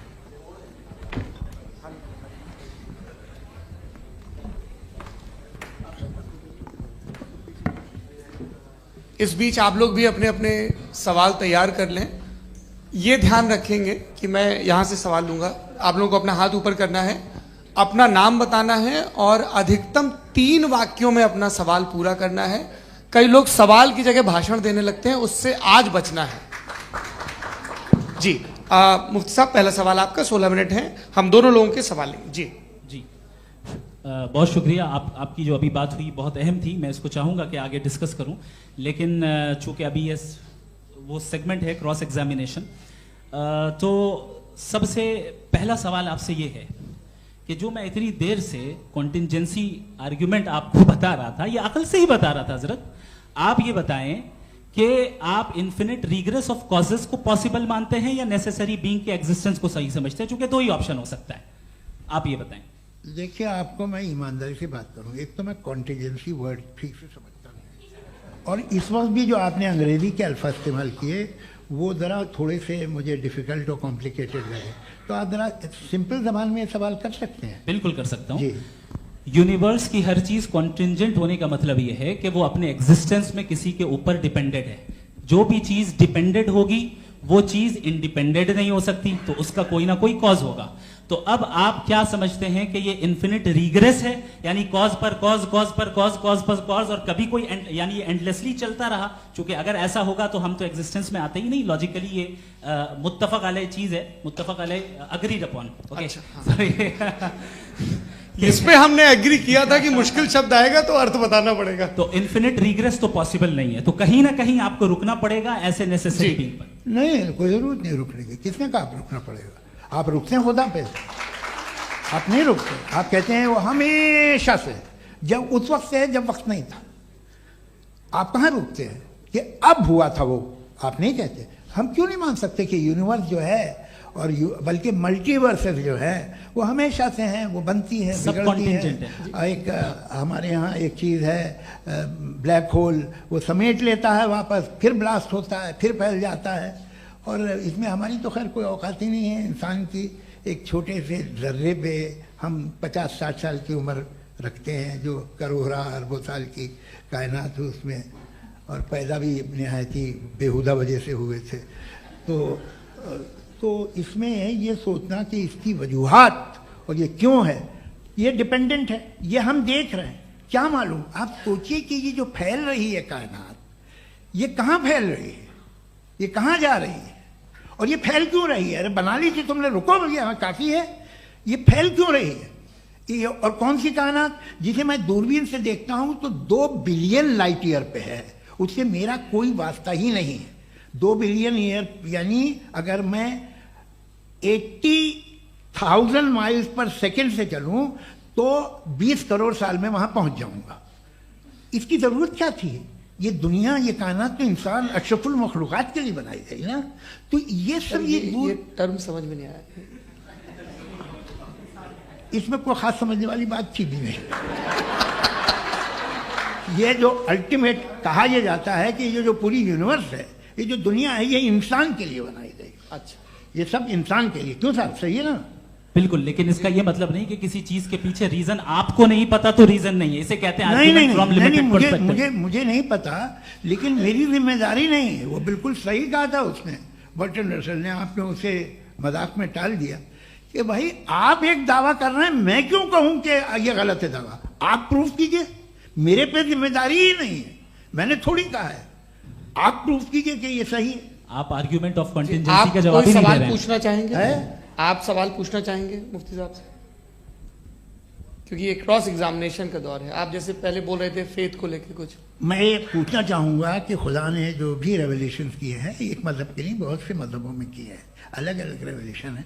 कहीं कुछ एक बातें हैं, कॉन्ट्रडिक्शन भी है आपस में, कहीं कुछ आप कर सकते हैं, कहीं कुछ नहीं कर सकते। ऐसा नहीं है कि सबकी कोड ऑफ मॉरल एक है। तो ये किस्सा क्या है? अब आप ये देखिए कि मुझे कभी कभी लगता है कि जो फुटबॉल फाइनल होता है, लाखों लोग होते हैं, फिर वो टीवी कवर कर रही करोड़ों लोग, अगर उसमें खुदा की एक बूमिंग आवाज आ जाती, मैं गॉड हूं, तो सारे लोग अभी सुन लेते और टीवी पे भी सुन लेते, किस्सा खत्म होता। ये इतनी राजदारी क्या है कि तुम सामने कुछ तो सबूत दे दो हमें सॉलिड। ये कह साहब ये यूनिवर्स कैसे बनी, इससे मसला क्या हल होगा? मैं पूछूंगा आपसे खुदा कैसे बना? क्यों नहीं पूछूंगा कैसे बना? बल्कि वो तो कायनात से कहीं ज्यादा इंटेलिजेंट है, कायनात से कहीं ज्यादा कॉम्प्लेक्स। जी वो हमेशा से है, आप कहेंगे मैं मान लूंगा।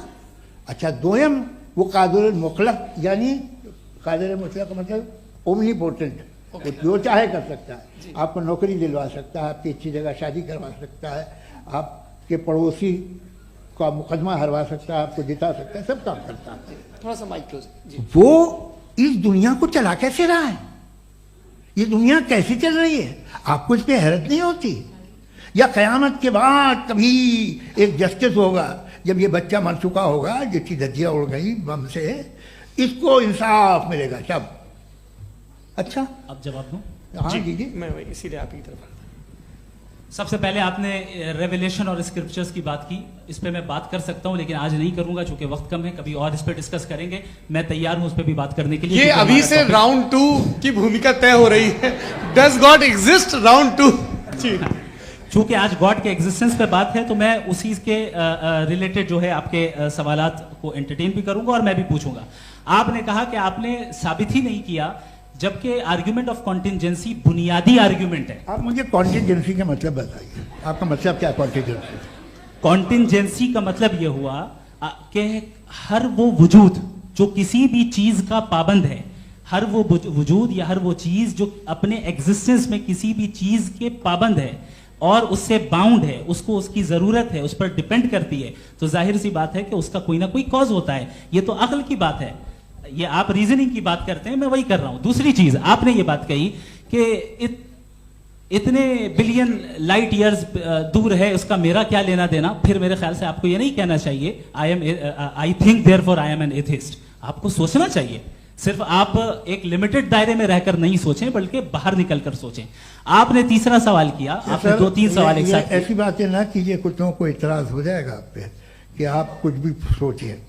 ये इजाजत आपको है नहीं, मुझे है।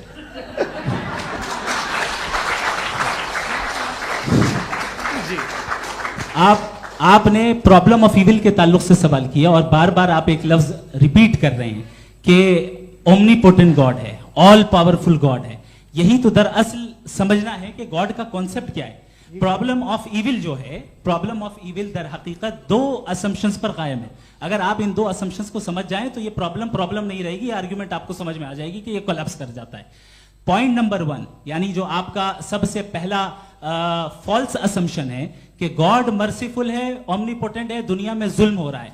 लेकिन आपको यह समझना चाहिए कि हमारे वर्ल्ड व्यू के मुताबिक गॉड सिर्फ ऑमनीपोटेंट और सिर्फ मर्सीफुल नहीं है, बल्कि वो ऑल वाइज भी है और वो ऑल नोइंग भी है। उसके हर काम के पीछे हिकमत और विजडम है। ये कोई जरूरी नहीं है कि वो हिकमत और विजडम आपको समझ में आए या मुझे समझ में आए। अगर आप जो समझ रहे हैं उसके मुताबिक आप फैसला कर रहे हैं, ये लिमिटेड पर्सपेक्टिव से आर्ग्यूमेंट है। और इस चीज को हम अपनी दुनिया में, अपने लाइफ में, डेली लाइफ में इस प्रिंसिपल को एक्सेप्ट करते हैं। हम जब किसी डॉक्टर के पास जाते हैं, डॉक्टर के पास जाकर वो अगर उसने हमें कोई दवाई दी है तो हम ये तो नहीं कहते कि जब तक आपके पास जितना नॉलेज और जितना विजडम नहीं है, आपने क्यों ये दवाई दी है, तब तक हम इस चीज को एक्सेप्ट नहीं करेंगे।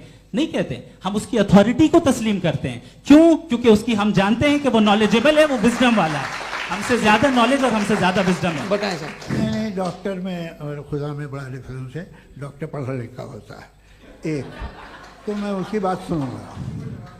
दोयम ये नहीं, कुछ जवाब तो ये भी नहीं है सर प्लीज, अगर सब ऑडियंस से बोलने लगेंगे तो फिर मतलब नहीं सिविलाइज्ड बहस का। मतलब आप ये कहें कि चूंकि आप डॉक्टर पे बिलीव करते हैं इसलिए खुदा पे बिलीव किए, क्या ये मिसाल आपको समझाने के लिए आर्गुमेंट है, इस पे आपको एतराज नहीं है। तो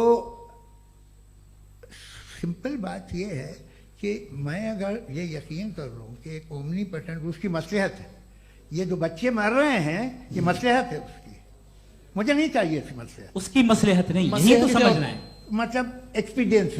अच्छा, इस आपने अभी मेरी बात पूरी सुनी नहीं। मैंने कहा आपका पूरा आर्ग्यूमेंट दो फॉल्स असम्पशंस पर है। एक फॉल्स असम्पशन मैंने बता दिया, दूसरा फॉल्स असम्पशन यह है कि इस दुनिया में इविल के होने का कोई गुड रीजन नहीं है, जबकि हमारे पास बाज रीजंस मौजूद हैं, हमारे पास बाज वजूहात मौजूद हैं। अगर इस दुनिया में इविल ना हो तो आप गुड को डिफाइन कैसे करेंगे? अगर जुल्म ना हो आप इंसाफ को समझेंगे कैसे? अगर तारीकी ना हो तो आप लाइट को समझेंगे कैसे? बहुत अच्छे। अभी और सुन लें, अभी और बाकी है। ये तो बात बहुत पसंद आई साहब मुझे, कि जब तक रेप ना हो तब तक औरतों की इज्जत का ख्याल आपने मेरा जवाब पूरा सुना ही नहीं। जब तक के बच्चों का कत्ल ना किया जाए तब तक आपको बच्चों की मासूमियत की इज्जत। आपने पूरा जवाब सुना ही नहीं। क्या बात है, क्या आपने नुक्ता निकाला? आपने पूरा जवाब सुना ही नहीं। आप सुन लें, मेरी बात सुन लें। ये मैंने आपको एक चीज बताई। दूसरी चीज, इस दुनिया में हम आए हैं टेस्ट के लिए, हमारा टेस्ट हो रहा है और हर इंसान का अलग अलग अंदाज में टेस्ट होता है। और इस दुनिया में अगर इविल मौजूद है तो वो इविल जरिया है हमारे अंदर ह्यूमन नोबल क्वालिटीज को डेवलप करने का और अलग अलग फील्ड में प्रोग्रेस करने का। और अगर हमारे अंदर और इस दुनिया में इविल नहीं होता तो बताइए टेस्ट का मतलब क्या होता? अगर मैं अपने स्टूडेंट को एमसीक्यूज दूं और उसमें सिर्फ राइट आंसर लिख कर दे दूं और कहूं तुम्हारा टेस्ट हो गया, ये मीनिंगलेस है। इस दुनिया में अगर हम टेस्ट के लिए आए हैं तो जाहिर है गुड एंड इविल दोनों मौजूद है। तो अगर गुड एंड इविल दोनों मौजूद है तो ये इविल भी खुदा का बनाया हुआ है? जी हाँ, खुदा का बनाया हुआ है। लेकिन अच्छा, चलो अच्छी बात। जी बिल्कुल, तो बिल्कुल खुदा ने बनाया। अभी तो ये है कि जो मेजॉरिटी है दुनिया में वो इविल है, तो ये खुदा एक्चुअली इविल के साइड पे लग रहा है मुझे। बिल्कुल भी मैं बताता हूं। मेजॉरिटी में तो वो है। क्या बात कर रहे हैं भाई आप? कोई भी जो मुंसिफ होगा, चाहे आपका अपना घर हो जिसके आप सबसे बड़े हैं, चाहे आपकी ऑर्गेनाइजेशन हो जो आप चलाते हैं, वहां पर आप इविल रखेंगे साबित करने को कि बाकी लोग शरीफ हैं? मेरी बात सुनिए, क्या ये आर्ग्यूमेंट ही गलत है? अगर कि जब तक के कोई इविल नहीं होगा तब तक के शरीफ आदमी शरीफ नहीं लगेगा। अगर एग्जामिनर गलत ऑप्शन दे रहा है तो एग्जामिनर इविल नहीं हो गया, जो गलत ऑप्शन को सेलेक्ट कर रहा है वो फेल होगा। क्रिएटर ने इविल को बनाया है लेकिन वो इविल नहीं है। अच्छा सुनिए मेरी बात, लेट मी कंप्लीट सर। जी जी। क्रिएटर ने इविल को बनाया है टेस्ट के लिए, वो इविल नहीं है। इविल वो होगा जो उसे इख्तियार करेगा। छुरी को बनाने वाला गलत नहीं होता है, छुरी का गलत इस्तेमाल करने वाला गलत होता है। रेप को कैसे गलत इस्तेमाल करते हैं? रेप इंसान के फ्री विल का नतीजा है। ये रेप कैसे गलत इस्तेमाल होता है? ये मुझे अब सुन लें, अब सुन लें। गलत इस्तेमाल होता है। हाँ मैं बता रहा हूँ ना, कैसे गलत? मैं बता रहा हूँ कि जो इविल इस दुनिया में मौजूद है उसके कई सारे तरीके हैं। एक तरीका इंसान का अपना फ्री विल है। अब अगर कोई रेपिस्ट रेप कर रहा है तो इसका गॉड का कसूर नहीं है, वो अपने फ्री विल का गलत इस्तेमाल कर रहा है, उसको सजा मिलनी चाहिए। अच्छा। और उसी के लिए जहन्नम बनाई गई है। ये फ्री विल का भी बड़ा चक्कर।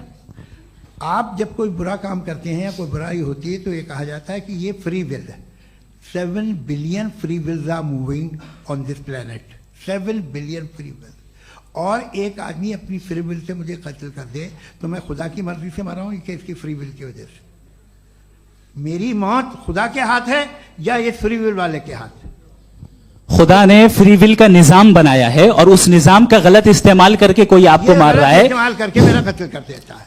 अब मेरी मौत का जिम्मेदार कौन है? वो इंसान जिम्मेदार है। वो इंसान। जी। तो ये कहना कि और उसको सजा मिलेगी। तो अब आप आगे चलिए कि ये तय करना कि अल्लाह ही या खुदा, सॉरी अल्लाह ने, खुदा ही जिंदगी देता है, खुदा ही मौत देता है, ये गलत है। बिल्कुल गलत नहीं है। हाँ, नहीं, निजाम उसी ने बनाया फ्री विल का। निजाम मौत और हयात का उसी ने बनाया। You are contradicting yourself. अभी आपने कहा कि एक आदमी ने फ्री विल से आपको मार दिया, इसमें उसे फ्री विल दी गई थी, उसने गलत इस्तेमाल किया। 7 billion free wills are moving on this planet और आप चाह रहे हैं कि मैं सिर्फ खुदा का ध्यान करूं। ये 7 बिलियन फ्री विल्स को मुझे लुक आफ्टर करना पड़ेगा कि नहीं?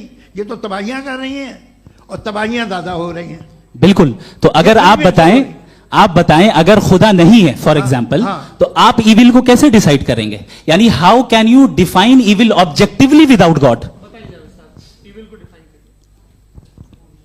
देखिए, दुनिया में 2 तरह के जानवर हैं। एक जो अकेले रहते हैं जंगल में और एक जो ग्रुप्स में रहते हैं। ग्रुप में जो भी रहेगा, चाहे वो आपका फाउंडेशन हो, चाहे कोई क्लब हो, चाहे कोई पॉलिटिकल पार्टी हो, चाहे कोई यूनिट हो, उसमें आपको इंटरैक्ट करने के रूल बनाने पड़ेंगे। यानी लोग तय करेंगे। लोग तय करेंगे। अगर लोगों ने यह तय किया कि किसी का रेप करना सही है, आप जस्टिफाई करेंगे? नहीं, आपका फाउंडेशन तो ये हो गया ना कि लोग ही विल डिसाइड करेंगे। नहीं,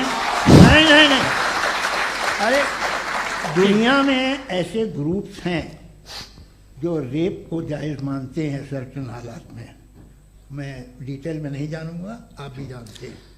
ये जो आईसिस वाले थे, इन्होंने क्या किया था, तो उन्होंने क्या किया उसका खुदा से कोई ताल्लुक नहीं है सर। मैंने सिंपल सवाल किया कि इविल को आप डिफाइन करते कैसे हैं? आइए वापस आइए जी। आप साथ में तभी रह सकते हैं जब कुछ आप ऐसे उसूल डेवलप करें जिसमें हर एक का बेसिक तहफ़्फ़ुज़, हर एक का बेसिक राइट हो और हर एक को कोई आराम मिले। यही तरीका है किसी भी ऑर्गेनाइजेशन जिसमें एक से ज़्यादा लोग हैं और वो ऐसे चलती है ज़िंदगी। उसमें अगर आप गड़बड़ करेंगे तो तबाही होगी, नुकसान होगा, बर्बादियाँ आएंगी। और अगर उसमें आप घर ले लीजिए ना, एक हस्बैंड है, एक वाइफ है, बच्चे हैं, वालदा भी हैं, 2 बहनें भी हैं, एक भाई भी है।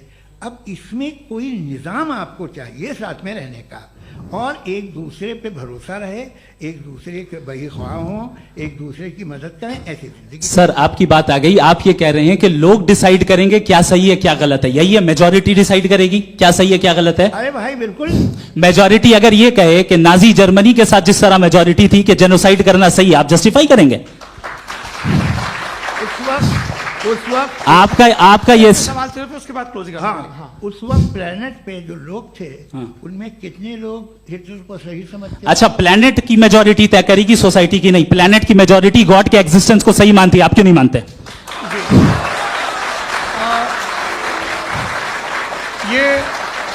हेलो ये क्रॉस क्वेश्चन का राउंड यहां पर समाप्त होता है। और ये बड़ा अच्छा है कि इस तरह से फ्रेगमेंट कर दिया गया है ताकि जो मरकरी ऊपर जा रहा है नीचे जवाब दे दूं। जी। प्लेनेट की ज्यादातर मेजॉरिटी कुछ दूसरे मजहबों के खुदा को मानती है। आप उन्हें क्यों नहीं? आप तो मेजॉरिटी की बात कर रहे हैं। अच्छा, ये क्लोजिंग आप ये कह रहे हैं इविल और गुड को डिसाइड मेजॉरिटी करेगी। मेजॉरिटी जो कर दे वो सही हो जाएगा। क्लोजिंग इसको जैसा आप ही लोगों ने तय किया है उसी फॉर्मेट को फॉलो कर लेते हैं। भाई मैंने तो भले लोगों पे एतबार किया और तब मॉडरेशन तय किया। जी, आपके पास 5 मिनट का वक्त है, क्लोजिंग आर्ग्यूमेंट है, उसके बाद हम ऑडियंस से क्वेश्चन आंसर लेंगे जावेद साहब की क्लोजिंग आर्ग्यूमेंट के बाद। ओके, बहुत शुक्रिया जी। हमारा जो टॉपिक है डज गॉड एग्जिस्ट, मैं इस पे इतने एकेडमिक तैयारी करके आया था। मुझे था कि मैंने सोचा था कि कई सारे मैं आर्ग्यूमेंट्स दूंगा, लेकिन वक्त की भी किल्लत और जावेद साहब बार बार इधर उधर चले जा रहे थे तो उसको भी थोड़ा एंटरटेन करना पड़ गया। डज गॉड एग्जिस्ट पे मैं एक ही आर्ग्यूमेंट दे पाया, आर्ग्यूमेंट्स बहुत हैं और डेफिनेटिव आर्ग्यूमेंट्स हैं, और मेरे आर्ग्यूमेंट को किसी एक राउंड में भी इन्होंने एंटरटेन नहीं किया और रेफ्यूट नहीं किया, एक राउंड में भी नहीं, एक राउंड में भी नहीं। और ना ही अभी आपका क्लोजिंग आर्गुमेंट आएगा नहीं, वो उसमें। बता देना। Argument of contingency sir. अरे मैं आपसे कई बार कह चुका हूं कंटीजेंसी का मतलब अब मैं कैसे समझाऊं Please, आपको, आपस में हाँ आप और please, कितने please, आसानी से समझाऊं मैं, मुझे तो नहीं समझ में आ रहा है। बस आप अपनी- argument sir, of contingency Urdu में बोल सकते हैं। हाँ, आप अपनी बात पूरी कर ले जी। आखिरी 4 मिनट। दूसरी चीज, just a minute please ma'am, can I talk? दूसरी चीज ये है कि आपने एक तो इसका जवाब नहीं दिया, दूसरा आपने गॉड के ना होने पर कोई डेफिनेटिव आर्ग्यूमेंट नहीं दिया, सिर्फ मजहब पे बात कर रहे हैं आप। मजहब तो आज हमारा टॉपिक ही नहीं था, आज तो हमारा टॉपिक हो, आप मजहब से ले लेकर आईएस तक चले गए। भाई हमारा क्या ताल्लुक है उससे? We condemn them. और उसका गॉड से क्या ताल्लुक है? अगर कोई गलत काम कर रहा है, किसी ने किसी को कत्ल किया, किसी ने किसी का रेप किया, उसको सजा मिलनी चाहिए। और आपके पास कोई भी rational strong foundation of morality नहीं है। आपने कहा कि मेजॉरिटी तय करेगी सोसाइटी की, वो सही होगा। मैंने कहा हिटलर को फिर आप सही कहेंगे, नहीं नहीं नहीं नहीं, प्लैनेट की सोसाइटी की मेजॉरिटी तय करेगी। तो प्लैनेट की मेजॉरिटी गॉड के एग्जिस्टेंस को मानती है, आप कह रहे हैं ये रिलीजियस है। तो यानी आपके पास कोई स्ट्रॉन्ग फाउंडेशन नहीं है ऑब्जेक्टिव मोरालिटी का। ऑब्जेक्टिव मोरालिटी का अगर कोई फाउंडेशन है तो वो सिर्फ गॉड है, गॉड है, गॉड है। थैंक यू जी, ये मुफ्ती शमाइल नदवी साहब का क्लोजिंग आर्ग्यूमेंट था। अब हमारे पास जी ये बड़ा अच्छा है कि दोनों लोगों को मॉडरेटर से शिकायत भी और बोल रहे भाई हमारी शाबाशी भी तो करते चलो। अब मेरी बात जी, आपके पास जावेद अख्तर साहब 5 मिनट का वक्त है, ये आपका क्लोजिंग आर्ग्यूमेंट है, टाइम रीसेट कर दें जी। देखिए, बहुत सारी बातें हैं। गॉड का डेफिनेशन दुनिया के किसी भी रिलीजन में है कि वो ओमनीपोटेंट है, ओमनीप्रेजेंट है, he is just, he is kind, he loves you and so on. मैं जब दुनिया देखता हूँ तो मुझे कोई ऐसा सुप्रीम पावर यहाँ दिखाई नहीं देती है जो इंसान की बहबूदी के लिए कुछ कर रही हो, कमज़ोर को बचा रही हो, मदद कर रही हो, जालिम को पीछे हटा रही हो। मैं नहीं देखा, तारीख में नहीं। एक तो अगर है और ये देख रहा है तमाशा, तो उसका होना न होना बराबर है। दोयम ये कि ये जो है, जब आप ये कहते हैं कि कायनात जिसकी कंटीजेंसी है, मैं देखिए वो लफ्ज़ इस्तेमाल किया मैं, तो ये कैसे हो सकती है भाई? और फौरन आप सरेंडर कर देते हैं कि जाहिर है कि इसका बनाने वाला तो इससे 10,000 गुना था कॉम्प्लिकेटेड होगा। उस पर आपके होने पे कोई इतराज़ नहीं है। उसे वो टाइमलेस है, वो पहले से था, टाइम तो बहुत बाद में आया। ये सब आप मानने को तैयार है जिसका आपके पास कोई सबूत नहीं, आपके पास कोई रीज़न नहीं। आपकी तारीख क्या है मजहब होगी, बिलीफ की, जो खुदाओं का बिलीफ है, ये कॉन्स्टेंटली गलत साबित होता रहा है। मतलब आप कहें कि अरिस्टोटल के ज़माने में तो सब जाहिल थे, वो भी इतने ही यकीन से खुदा पे यकीन रखते थे, जो अब नहीं रहा, ये भी नहीं रहेगा। आप लिख लीजिए, और इसके आसार आपको दुनिया में दिखाई देना शुरू हो चुके हैं। ये बहस क्या आज से 100 साल पहले इस तरह हो सकती थी? यहाँ तक तो आपको हम ले आए हैं। तो सर अरे इनको मदद की जरूरत नहीं भाई, ये सेल्फ सफिशिएंट आदमी है, आप क्यों इनकी मदद कर रहे हैं? Sir please. तो ये जो है तमाम बातें अपनी जगह हैं। ये एक पैकेज है। आप अकेले, कोई आदमी ऐसा नहीं जो सिर्फ गॉड को मानता हो, उसके साथ बहुत पैराफर्नेलिया आता है, अलग अलग पैराफर्नेलिया आते हैं। They are only, they have always created chaos in the society. मैं तो आपको सीधा ऑफर देता हूँ कि दुनिया में 10 इम्पॉर्टेंट बिलीव्स हैं। आप एक मानते हैं, 9 नहीं मानते, 9 में आप एथियस्ट हैं, 9 को आप बिल्कुल रीजनेबली मेरी तरह देखते हैं। तो 90 मजहबी आदमी भी 90% एथियस्ट है, वो दूसरे खुदा नहीं मानता, एक खुदा मानता है अपना वाला, बाकियों को कहता है गलत है। अगर आप मानना ही बंद कर दे तो आपका 10% चांस है कि आप सही हैं और 90% चांस है कि आप गलत हैं। मेरा मशवरा है, आप मानना छोड़ दिए तो 50% चांस होगा कि आप सही हैं और 50% चांस होगा, 40% आप गेन करेंगे बाय बिकमिंग एन एथियस्ट।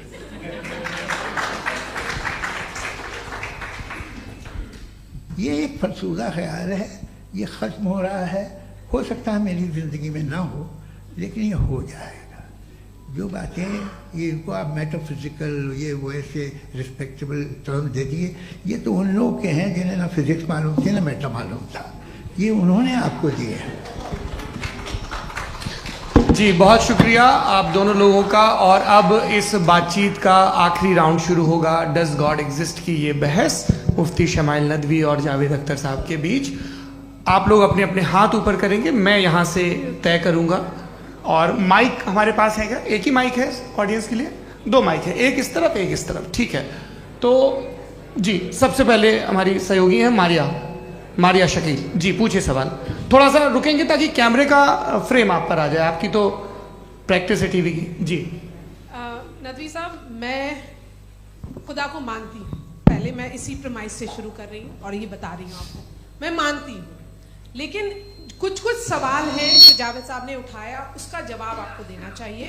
पहला सवाल ये कि गजा में सालों से छोटे बच्चे मर रहे हैं, वो उनको अगर खुदा मर्सीफुल है, हम मानते हैं कि अल्लाह ताला में बहुत ताकत है, तो वो बच्चे क्यों मर रहे हैं?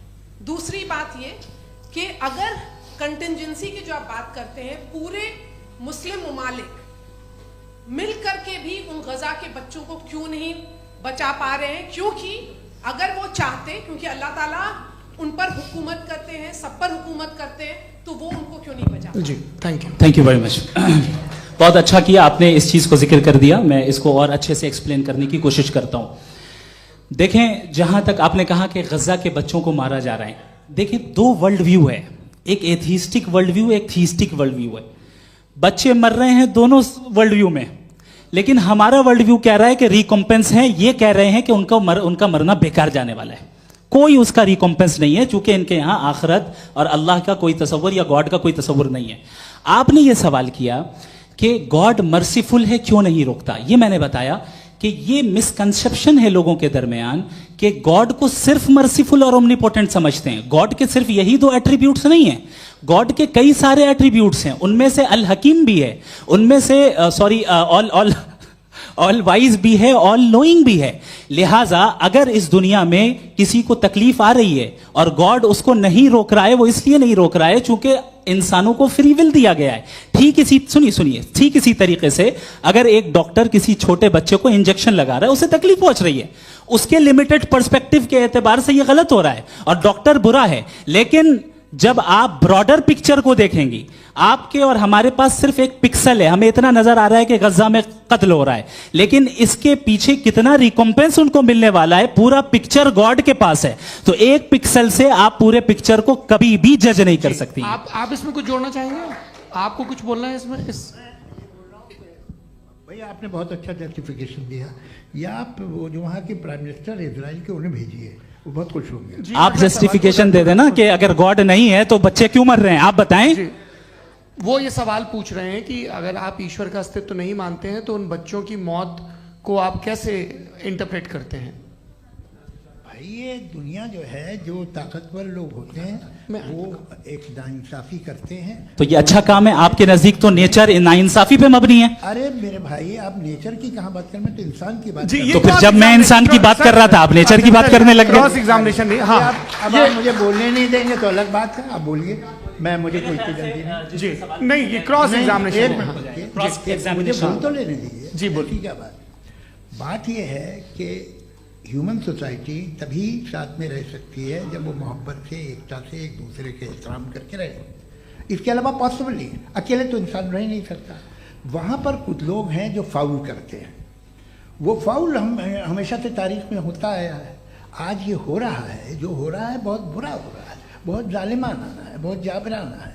उसको आप कहें कि ये बच्चों को कॉम्पनसेशन मिल जाएगा या इसकी इंजेक्शन है, इंजेक्शन तो हेल्थ के लिए दिया जाता है। आप ये कह रहे हैं कि ये बच्चों की जो धज्जियां उड़ रही हैं ये इंजेक्शन है, ये टेस्ट है, ये टेस्ट है, और उस टेस्ट में उनको ऐसा रिकॉम्पेंस मिलेगा जो आपके तस्वुर के बाहर है। ये आप 3 बरस के बच्चे को बारूद से उड़ा के टेस्ट ले रहे हैं। वाह, वो नहीं ले रहा है, खुदा नहीं उड़ा रहा है, इजराइल उड़ा रहा है। जी, ये तो उसको कंडेम करें। अगला सवाल लेते हैं प्रोफेसर पुरुषोत्तम अग्रवाल। मुफ्ती साहब, एक निवेदन आपसे है कि कम से कम थोड़ा सा माइक क्लोज एक रिलीजियस और फिलोसफिकल कर मैं प्लीज। एक रिलीजियस और फिलोसफिकल ट्रेडिशन है जो ब्रह्मांड को यानी यूनिवर्स को ही अंतिम मानती है। सर्वम खलु इदम ब्रह्मम, this is Chhandogya Upanishad, and it completely rules out the existence और नेसेसिटी, आपके शब्दों में necessity of a creator. The creation itself is the creator. तो एक मिनट प्लीज। दूसरा जो सवाल आपने अभी जो आप बार बार कह रहे हैं कि भगवान विद्वान भी है, वाइज, सब जानने वाला, तो अगर विजडम में दुनिया भर के पापों और अत्याचारों को बर्दाश्त करना शामिल है, तो फिर इसका मतलब ये हुआ कि अगर मैं फ्री विल से उसको अपोज करता हूं तो ईश्वर की विजडम और मेरी फ्री विल में कॉन्ट्राडिक्शन है। Because when I am opposing whatever is happening in Gaza, then I am opposing the God's will और गॉड्स विजडम। जवाब लेते हैं तो गॉड की विजडम में, एक मिनट सर प्लीज सर, ये एक जुमला, गॉड की विजडम है कि गाजा में जो कुछ हो रहा है वो हो रहा है, मैं उसका अपोज कर रहा हूं, तो मैं गॉड की विजडम के खिलाफ जा रहा हूं। एक सवाल। दूसरा ये नहीं आपने दो ऑलरेडी।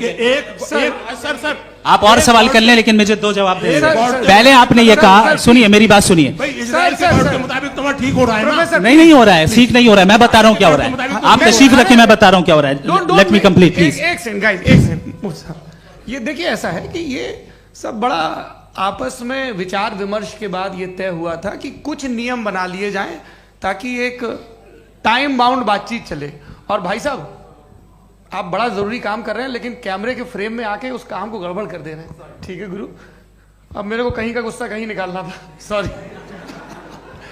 नहीं, कोई गुस्सा नहीं है जी। तो प्रोफेसर ने सवाल पूछे, आप उनके जवाब दें, और थोड़ा ये सब लोग थोड़ा ख्याल रखें भाई, सवाल संक्षिप्त रखें जी। आपने दो सवाल किया। सबसे पहला ये कहा कि हमारे पास ये कॉन्सेप्ट है कि ये यूनिवर्स खुद नेसेसरी बीइंग है, creation itself is the creator. How irrational is this कि मैं एग्जिस्ट करूंगा बाद में, लेकिन अभी एग्जिस्ट कर भी रहा हूं, यानी एक ही टाइम में एग्जिस्ट भी कर रहे हैं, नहीं भी कर रहे हैं। This is not true. दूसरी चीज, आपने कहा कि अगर इजराइल में, सॉरी माफ कीजिएगा, Israel doesn't exist, occupied Palestine में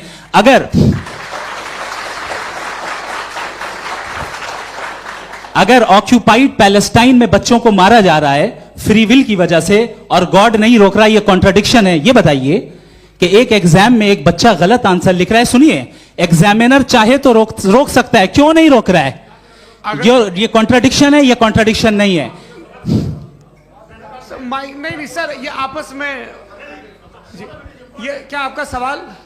माइक दीजिए। फ्री विल दिया गया है टेस्ट के लिए, अकाउंटेबिलिटी के लिए। अगर फ्री विल नहीं होता तो आप कहते हैं हमें रोबोट बना दिया गया। नॉट मिसरिप्रेजेंट माय पोजीशन, आपकी जो भी पोजीशन, मैं अपनी फ्री विल के नाते, अपने ह्यूमन विजडम के नाते गाजा में हो रही अत्याचार का विरोध करता हूं। बिल्कुल करना चाहिए। आपके हिसाब से मैं गॉड की विजडम का विरोध कर रहा हूं? बिल्कुल नहीं, जो हो रहा है गॉड की, बिल्कुल भी नहीं, बिल्कुल भी नहीं। उसका वहां पर गाजा में कत्ल होना ये इंसानों के गलत इस्तेमाल का नतीजा है, फ्री विल के इस्तेमाल का नतीजा है। गॉड इसका हुक्म नहीं देता, उससे रोकता है। यही तो मसला है ना, आपके लिए कॉन्सेप्ट क्लियर? नहीं भाई, आपने तो बताया था इंजेक्शन लगाने से बच्चे को तकलीफ होती है, ये इंजेक्शन लगा। सर आप ऐसे रेटोरिक स्टेटमेंट दे तब तो कोई मसला नहीं समझते रहेंगे। This is a rhetoric statement, this is not a logical argument sir. I am sorry, I am sorry. आखिरी 30 मिनट बड़े मुश्किल होने वाले हैं जी। मुफ्ती साहब आगे बैठे हैं, इनको माइक दीजिए। हाँ तरुण, माइक आप अपने पास रखिए, आपको कैमरे का फ्रेम पता है जी। सबसे पहले दोनों को मुबारकबाद। एक सर अपना आप नाम बता दें। आप अमेरिका में शिकागो में रहते हैं, इतना मुझे याद है। बताया आपको, यासिर नदीम अलवाजदी मेरा नाम है। जावेद सर, आपसे एक क्वेश्चन है इन्फिनिट रिग्रेस के ताल्लुक से। एक हाइपोथेटिकल सिनेरियो है, मसलन अगर आप सर माइक थोड़ा सा प्लीज क्लोज रखिए जी। अगर आप शायर इसलिए हैं कि आपके कोई उस्ताद शायर थे, और वो इसलिए शायर थे कि उनके कोई उस्ताद शायर थे, और इसी तरीके से हम माजी में पीछे चलते चलते चले जाएं और कहीं ना रुके, तो माफ कीजिएगा आप कभी शायर नहीं हो सकते। लेकिन आप शायर हैं, आपका शायर एग्जिस्ट करता है, इसका मतलब ये है कि आप कहीं ना कहीं रुके हैं। तो मेरा सवाल ये है कि क्या आप इन्फिनिट रिग्रेस ऑफ कॉजेस को लॉजिकल फैलेसी मानते हैं या नहीं मानते? हाँ या ना? मैं इन्हें लॉजिकल फैलेसी नहीं मानता हूँ, लेकिन मेरा प्रॉब्लम यह है कि जब मैं नहीं मानता हूँ तो I will continue with this logic जो फैलेसी नहीं हो।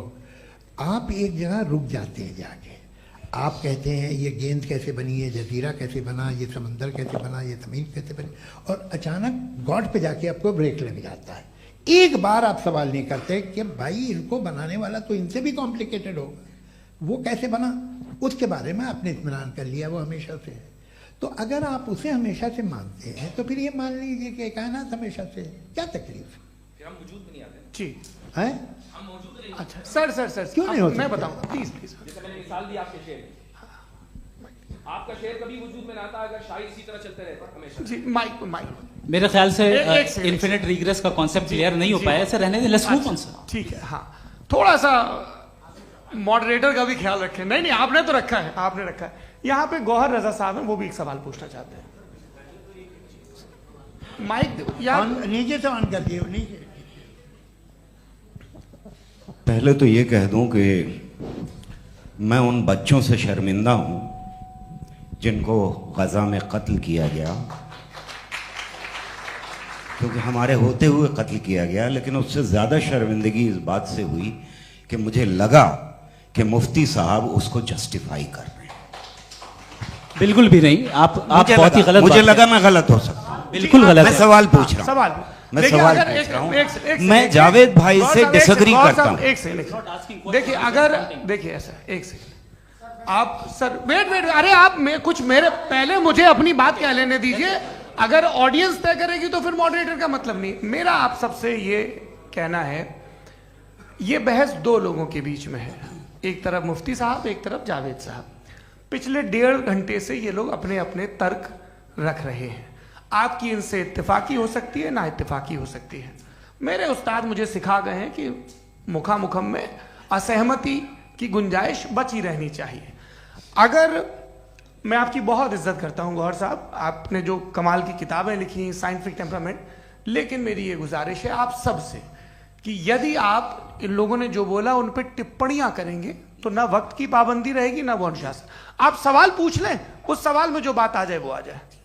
मैं जावेद साहब से डिसएग्री करता हूं, इसलिए जावेद साहब से सवाल पूछ रहा हूं। आपका सवाल जावेद अख्तर साहब से। और सवाल यह है मेरा कि जावेद साहब ने कई बार लॉजिक का इस्तेमाल किया कि साइंस में लॉजिक है और रिलीजन में लॉजिक नहीं है। मेरा ख्याल यह है कि रिलीजन में भी लॉजिक है, लेकिन उस लॉजिक की बेसिस ये है कि आप रुक जाते हैं, जिसका जिक्र जावेद साहब ने बार बार किया, यानी खुदा के तसव्वुर पे आते हुए, गॉड के तसव्वुर पे आते हुए रुक जाते हैं।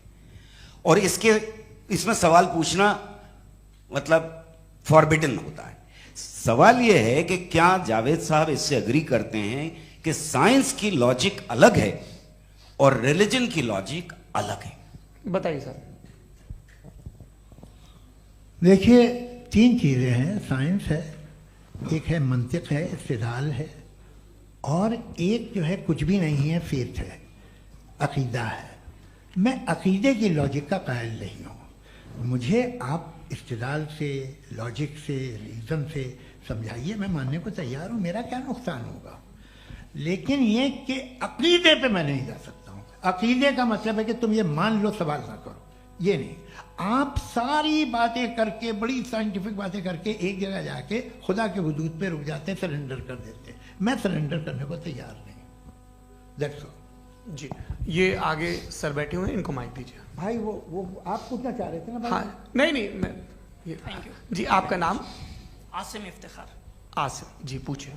सर जावेद सर से सवाल है कि आपने अपने क्लोजिंग माइक थोड़ा करीब रखिए। अपने क्लोजिंग स्टेटमेंट में ये बात कही थी कि मज़हब का जो फ्यूचर है वो ज़्यादा दिन नहीं जाने वाला है। लेकिन मैं देख पा रहा हूँ कि जो ऑक्सफोर्ड यूनिवर्सिटी की एक स्टडी है 2011 में हुई है, जिसके 50 एकेडमिशियंस ने इसको अंजाम दिया था, उसमें वो ये कहते हैं कि जो फेथ इन गॉड है वो इनबिल्ट है ह्यूमन नेचर के अंदर, जिसको हम कहते हैं फितरत के अंदर शामिल है वो। और वो ये कहते हैं कि अगर कोई ये समझता है कि मज़हब को वो ख़त्म कर देगा तो ये उसकी गलत फहमी है। तो आप इसके बारे में, इस स्टडीज़ के बारे में क्या कहते हैं? ठीक है, मैं उनसे एग्री नहीं करता हूँ। वो कौन से प्रोफेसर होंगे? ऐसा उनके क्या पास डेटा है, इन्होंने डेटा के बेस होगा। डेटा क्या हो सकता है? फ्यूचर का डेटा तो नहीं हो सकता ना उनके पास, प्रेजेंट का डेटा हो सकता है। डेटा आपने सुना 100 साल पहले का बाद का डेटा?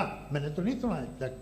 तो आज उनकी ये राय है और हो भी रहा है, ठीक है, दुनिया में तरह तरह की आए हैं लोग, लेकिन मैं समझता हूँ कि वक्त के साथ इंसान ज़्यादा से ज़्यादा रीजनेबल और लॉजिकल होता जा रहा है। आज आप देखिए वेस्टर्न यूरोप में क्या परसेंटेज है नॉन बिलीवर्स की, बहुत हाई, वहाँ चर्च खाली पड़े होते हैं। तो अल्टीमेटली तो इंसान कोई ऐसी बात बहुत अरसे तक नहीं मान सकेगा, चाहे गलत या सही, जो उसे उसके दिमाग को, उसके जहन को, उसकी लॉजिक को अपील लगे। वो कह रहे हैं तो ऑक्सफोर्ड के होंगे तो कैम्ब्रिज के होंगे, तो मुझे क्या लेना देना, उनका डेटा मुस्तकबिल का नहीं हो सकता है। जी दीपक, हाँ पूछिए। मैं आऊँगा अभी, पीछे की साइड भी आऊँगा, माइक वहीं भेजूंगा 2-3 साल के लिए। जी जावेद साहब, आपसे सवाल है। नमस्ते। अरे भाई सर, अगर आप ही लोग तय करना है तो फिर 200 लोग तय कर लें। ये सब नहीं sir, please don't do this sir. Sir everybody has a right sir, but we can only take selected questions. No sir, ये यंग लोग भी हैं तो इनकी ये आप उतने सुनिए। यंग, भाई आप यंग हैं कि नहीं हैं? एक वो कह रहे हैं वो भी यंग हैं पूछ रहे ना साहब, भाई। आप उनकी नौजवानी पर दावा उनको ही करने थे। हाँ मुफ्ती साहब आप यंग, हाँ पूछे। अरे भैया सर मेरा सवाल ये है, कुछ इनसे भी तो पूछो जी। नहीं, बस आपसे एक सवाल है। जैसे थीस्टों के पास अपने जो ईश्वर को मानते हैं उनके पास अपने सोशल गेट टुगेदर्स हैं, 5 रोज़ा क्रिसमस आने वाला है, होली है, दिवाली है, ईद है। एथिस्ट क्या ऑफर कर रहे हैं? मतलब मैं इनकी दुकान से बोलूं, मैं आना चाहता हूं उस तरफ, पर मैं अट्रैक्ट नहीं हो पा रहा हूं। मैं सोशल गेट टुगेदर्स क्या है आपके पास? वो ये कह रहे हैं कि जो धार्मिक लोग हैं, अलग अलग धर्म के लोग, उनके उत्सव त्योहार कॉन्ग्रेगेशन बहुत हैं। अब आपको मैं एक सुनाता हूँ, यहाँ हिस्टोरियन भी बैठे हैं। मृदुला जी आप बताइएगा सही है कि नहीं। ये एक कॉन्स्टेंटाइन, एक ग्रीक रोमन बादशाह था जो क्रिश्चियनिटी आने के 400 साल बाद उसने डिसाइड किया कि मैं क्रिश्चियन हो जाऊंगा, मेरी पूरी स्टेट कैंसिल हो जाएगी। उस ज़माने में ऐसे ही होता था, राजा जो धर्म इख्तियार करता था वो जनता भी कर लेती थी, इसलिए कि वो हो गया था बैंकरप्ट, और उसे जो मेडिटेरियन कोस्ट के रिच क्रिश्चियन वो थे मर्चेंट, उससे पैसा चाहिए था। तो उसने कहा यार क्रिश्चियन हो जाओ। तो उसने अपने वजीर से कहा कि भाई ये हिस्ट्री है कि अब हम लोग क्रिश्चियन हो जाते हैं। पहले सर हो जाएंगे, कोई प्रॉब्लम नहीं है, लेकिन एक प्रॉब्लम ये है कि 17 दिसंबर से 25 दिसंबर तक जो पेगन फेस्टिवल होता, जो पेगन जो फेस्टिवल होता है वो बंद हो जाएगा, इसलिए कि हम क्रिश्चियन हो गए तो होगा नहीं। तो वो बच्चों को बहुत बुरा लगेगा, पब्लिक को बहुत इंजॉय करते हैं, खासतौर से 25 को मेन डे। उसने कहा हाँ ये तो सही कह रहे हो, ये जीसस क्राइस्ट की पैदाइश कब थी? कहते साहब वो अप्रैल में थी। नहीं कट करो, वो 25 दिसंबर को है।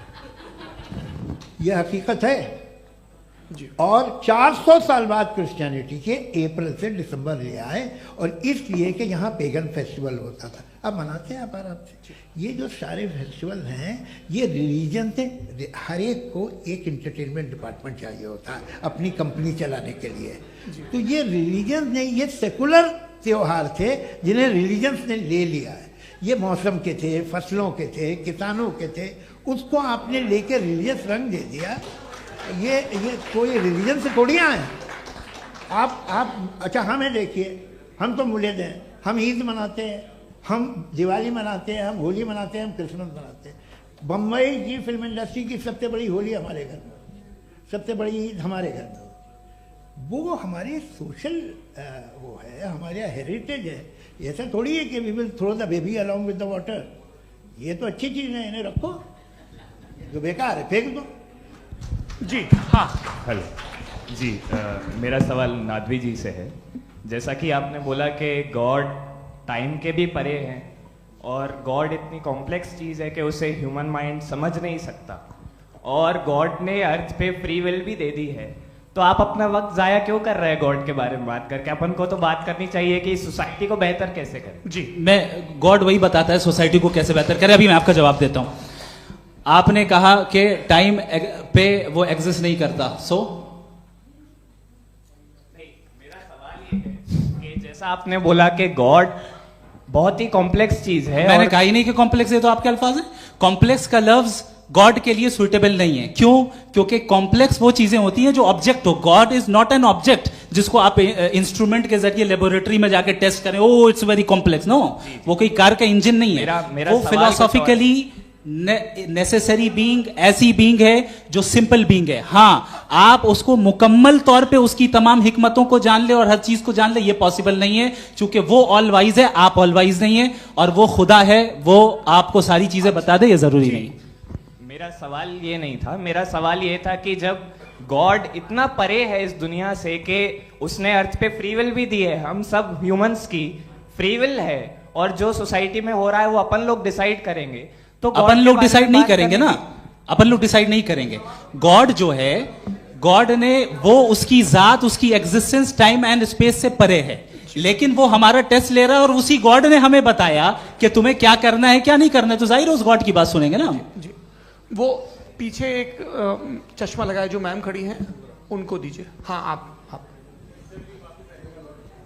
जी जी बिल्कुल आएंगे। देखिए मैं कोशिश कर रहा हूं सब तरफ जाने की। हाँ, उनको दीजिए माइक। जी, हेलो सर, मैं ओमनी प्रेजेंट नहीं हूं, टाइम पाबंद हूं और जहां तक कोशिश कर सकता हूं करूंगा। जी, अपना नाम बताइए। मेरा नाम उर्सुला है, मैं दिल्ली यूनिवर्सिटी की एक स्टूडेंट हूं और मैं स्टूडेंट फेडरेशन ऑफ इंडिया से हूं। मेरा सवाल मुफ्ती जी से है कि इस हॉल के इस कमरे में बैठ के हम लोग रेप की मोरालिटी के बारे में फिलोसफिकली बात तो कर सकते हैं, बट असलियत ये है कि रोजमर्रा की जिंदगी में औरतें रेप के थ्रू गुजरती हैं, और हम लोग सिर्फ नंबर्स पे इस तरह नहीं देख सकते, क्योंकि कितनी औरतें हैं इन कंट्रीज में जहां पे आप बता रहे हैं कि केसेस कम हैं, जिनका एक्सेस है कि वो जाके केस फाइल कर सकें। कितनी औरतें हैं जो जिनको काम करने की आज़ादी है उन कंट्रीज में। यूरोप में ये आज़ादी आ गई, यूरोप में ये रूल्स आ गए, तो हम आज उसके बारे में बात कर पा रहे हैं। जी, जवाब।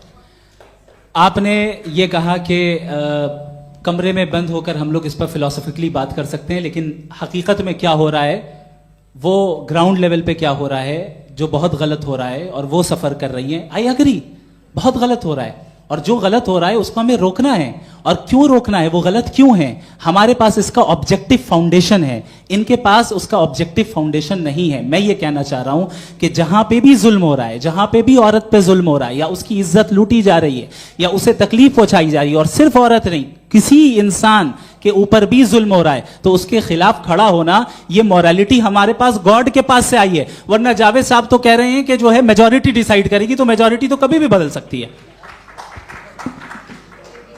क्या आप हाँ। ये थोड़ी सी आपको गलतफहमी है। मैं अगर मेरे जुमले से ये मदना निकला या मैंने कहा, तो ये जुमला मैं वापस लेता हूँ, ये मेरा मतलब ही नहीं था कि मेजॉरिटी डिसाइड करेगी। मेजॉरिटी डिसाइड करे तो दुनिया में बड़ी, वैसे आपने कहा था ये जुमला। अच्छा, हो मैं मान रहा हूँ, बाद में रिकैप कर लेंगे। अरे एक सेकंड, मैं अपनी एक्सप्लेनेशन दे रहा हूँ। मुनासिब बात यह है कि हम सब के सब दिल में जानते हैं कि क्या अच्छा है क्या बुरा है, हमें पता है अच्छी तरह से। जो लोग बुरे काम करते हैं उन्हें भी मालूम अच्छा क्या है। यही तो सवाल था हजरत कि फिर ये मोरालिटी आई कहां से? Cross examination. हाँ जी, हाँ। मोरालिटी साथ रहने की डिजायर से आई, यानी साथ रहकर जो कुछ कह दे, जो कुछ कर दे, वो हो जाएगा। नहीं नहीं, तो आप कायदे से रह ही कर सकते हैं जब तक लोगों में मोरालिटी हो, वरना क्यास हो जाएगा। ये आपको कैसे पता? जी, हमने देखा ना, जहां मोरालिटी का क्यास हो गया, हम देखते हैं। कहां पे देखते भाई? दुनिया में।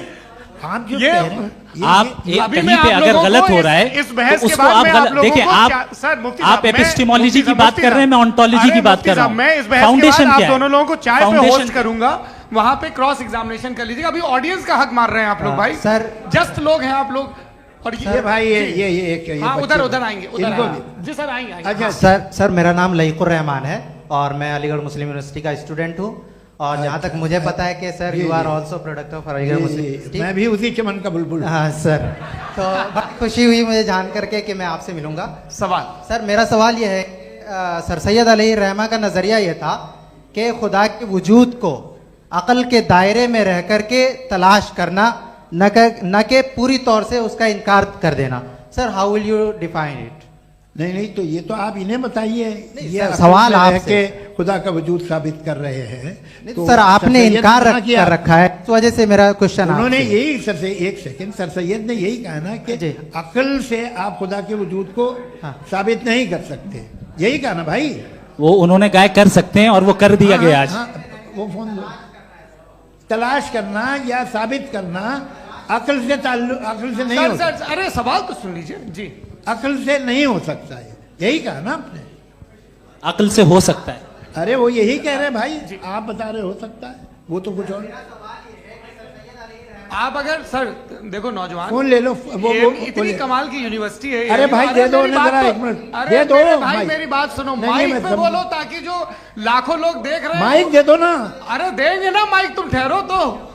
हाँ सर, मेरा सवाल ये था कि सर सैयद अलैहि रहमा का एक नजरिया था अपना कि खुदा का जो वजूद है उसको अकल के दायरे में रह करके तलाश करना है, न कि पूरे तौर से इनकार कर देना है।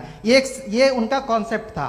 लेकिन मेरा सवाल यह है कि आप इसको कैसे डिफाइन करते हैं, एक्सप्लेन कैसे करेंगे, मैं आपसे जानना चाहता हूं, क्योंकि you are the product of Aligarh Muslim University. मुझे अकल के दायरे में रख के मैंने बहुत तलाश की, मुझे मिला नहीं। हाँ ये इधर वो चश्मा लगाए जो, हाँ उनको दे दीजिए। जी जी फटाफट पूछिए, बस 5 मिनट है, 5 मिनट में खत्म हो रहा है। हाँ अस्सलाम वालेकुम मुफ्ती साहब, एंड मेरा सवाल जावेद अख्तर साहब से। क्या नाम है आपका? अरे भैया सब मुझे पूछ रहे हो। फैज पूछिए फैज साहब। तो मेरा सवाल ये है कि अभी जो एथियस्ट है वो problem of evil argument use कर रहे हैं अगेंस्ट मुस्लिम्स, राइट? कि इस दुनिया में इतना सारा इविल है और अगेंस्ट मुस्लिम तो यहाँ अगेंस्ट थियस्ट। हाँ थोड़ा सा करेक्ट कर लीजिए भाई, पूरी मशक्कत ही इसी बात की थी कि किसी एक मजहब पे बात न टिके। जी, तो बेसिकली ये आर्ग्यूमेंट ऐसा है कि इस दुनिया में इतना ज्यादा ईवल एग्जिस्ट करता है और अगर एक ऑल गुड गॉड है तो वो रोकता क्यों नहीं है?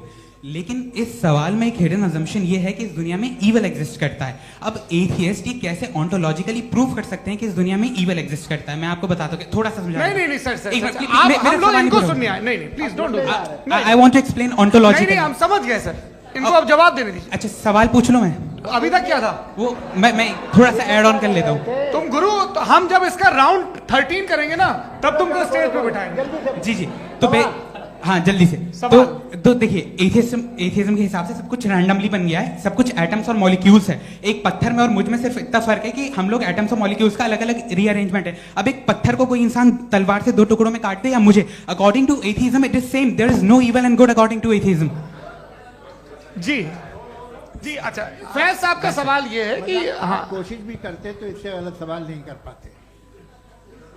एक लाइफ फॉर्म है और लाइफ फॉर्म में फीलिंग्स हैं, मतलब लाइफ फॉर्म सुनता है, देखता है, टेस्ट कर सकता है, फील कर सकता है। तो उसकी ये जो क्वालिटी इस बबल में आ गई है, वो जानवर में भी है, इंसान में भी है।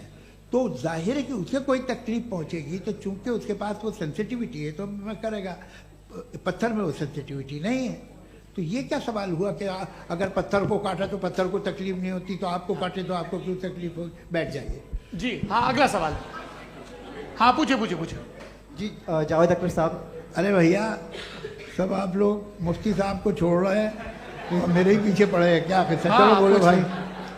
You asked how God can exist when children die in Gaza. Huh? You asked how God can exist when children die in Gaza, and you also mentioned the rise of atheism in Europe. But the same events also are leading many atheists and non-believers to turn towards faith. How do you interpret this contradiction, where suffering pushes some away from God, yet brings others closer to belief? आपको एक बात बताऊं, दुनिया perfect तो कहीं भी नहीं है, हर जगह कुछ खामियां हैं। बेटा एक मिनट, आप ही को कहेंगे, देखो वो तो कुछ खामियां, कमज़ोरियां, खराबियां सब जगह है। लेकिन अगर देखोगे ईमानदारी से कि दुनिया सबसे ज़्यादा महज़ब कहाँ है, एक आम शहरी को कहाँ हुकूक हासिल हैं, वो बोल सकता है, अपनी मर्ज़ी से काम कर सकता है, अपनी मर्ज़ी से राय दे सकता है, हुकूमत के ख़िलाफ़ बोल सकता है, बरसरे इक़्तिदार लोगों के बारे में बोल सकता है, सरमायादारों के ख़िलाफ़ बोल सकता है। तो आपको ये स्कैंडिनेवियन कंट्रीज़ में मिलेगा, वेस्टर्न यूरोप में मिलेगा। मैं नहीं कह रहा वो परफेक्ट है, बिल्कुल नहीं, वहाँ बहुत ख़राबियाँ भी हैं, परफेक्ट तो कोई।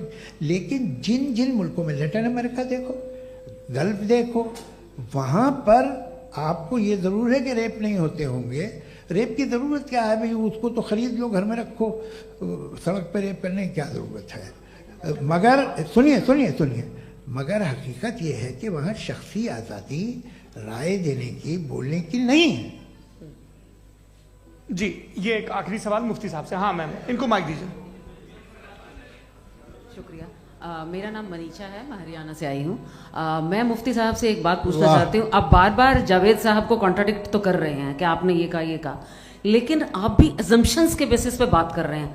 आपने खुदा के होने का कौन सा प्रूफ पेश किया है खुदा की एग्जिस्टेंस का? अब इस सवाल को अलग रहने दीजिए, कौन एथीस्ट है कौन नहीं है। और दूसरी बात जो आपने एक छोटी सी कही थी कि ये फ्री विल का इस्तेमाल करता है इंसान अपनी, लेकिन इस फ्री विल का इस्तेमाल में मतलब खुदा ने ये दे दी सबको ये इजाजत कि वो कितना घिनौनापन और कितने ज्यादा खराब से खराब तरीके इस्तेमाल कर सकते हैं। जवाब सुनते जी। आप फ्री विल को मानती है ना, या अब कहती है कि फ्री विल नहीं है ना? मानती है ना?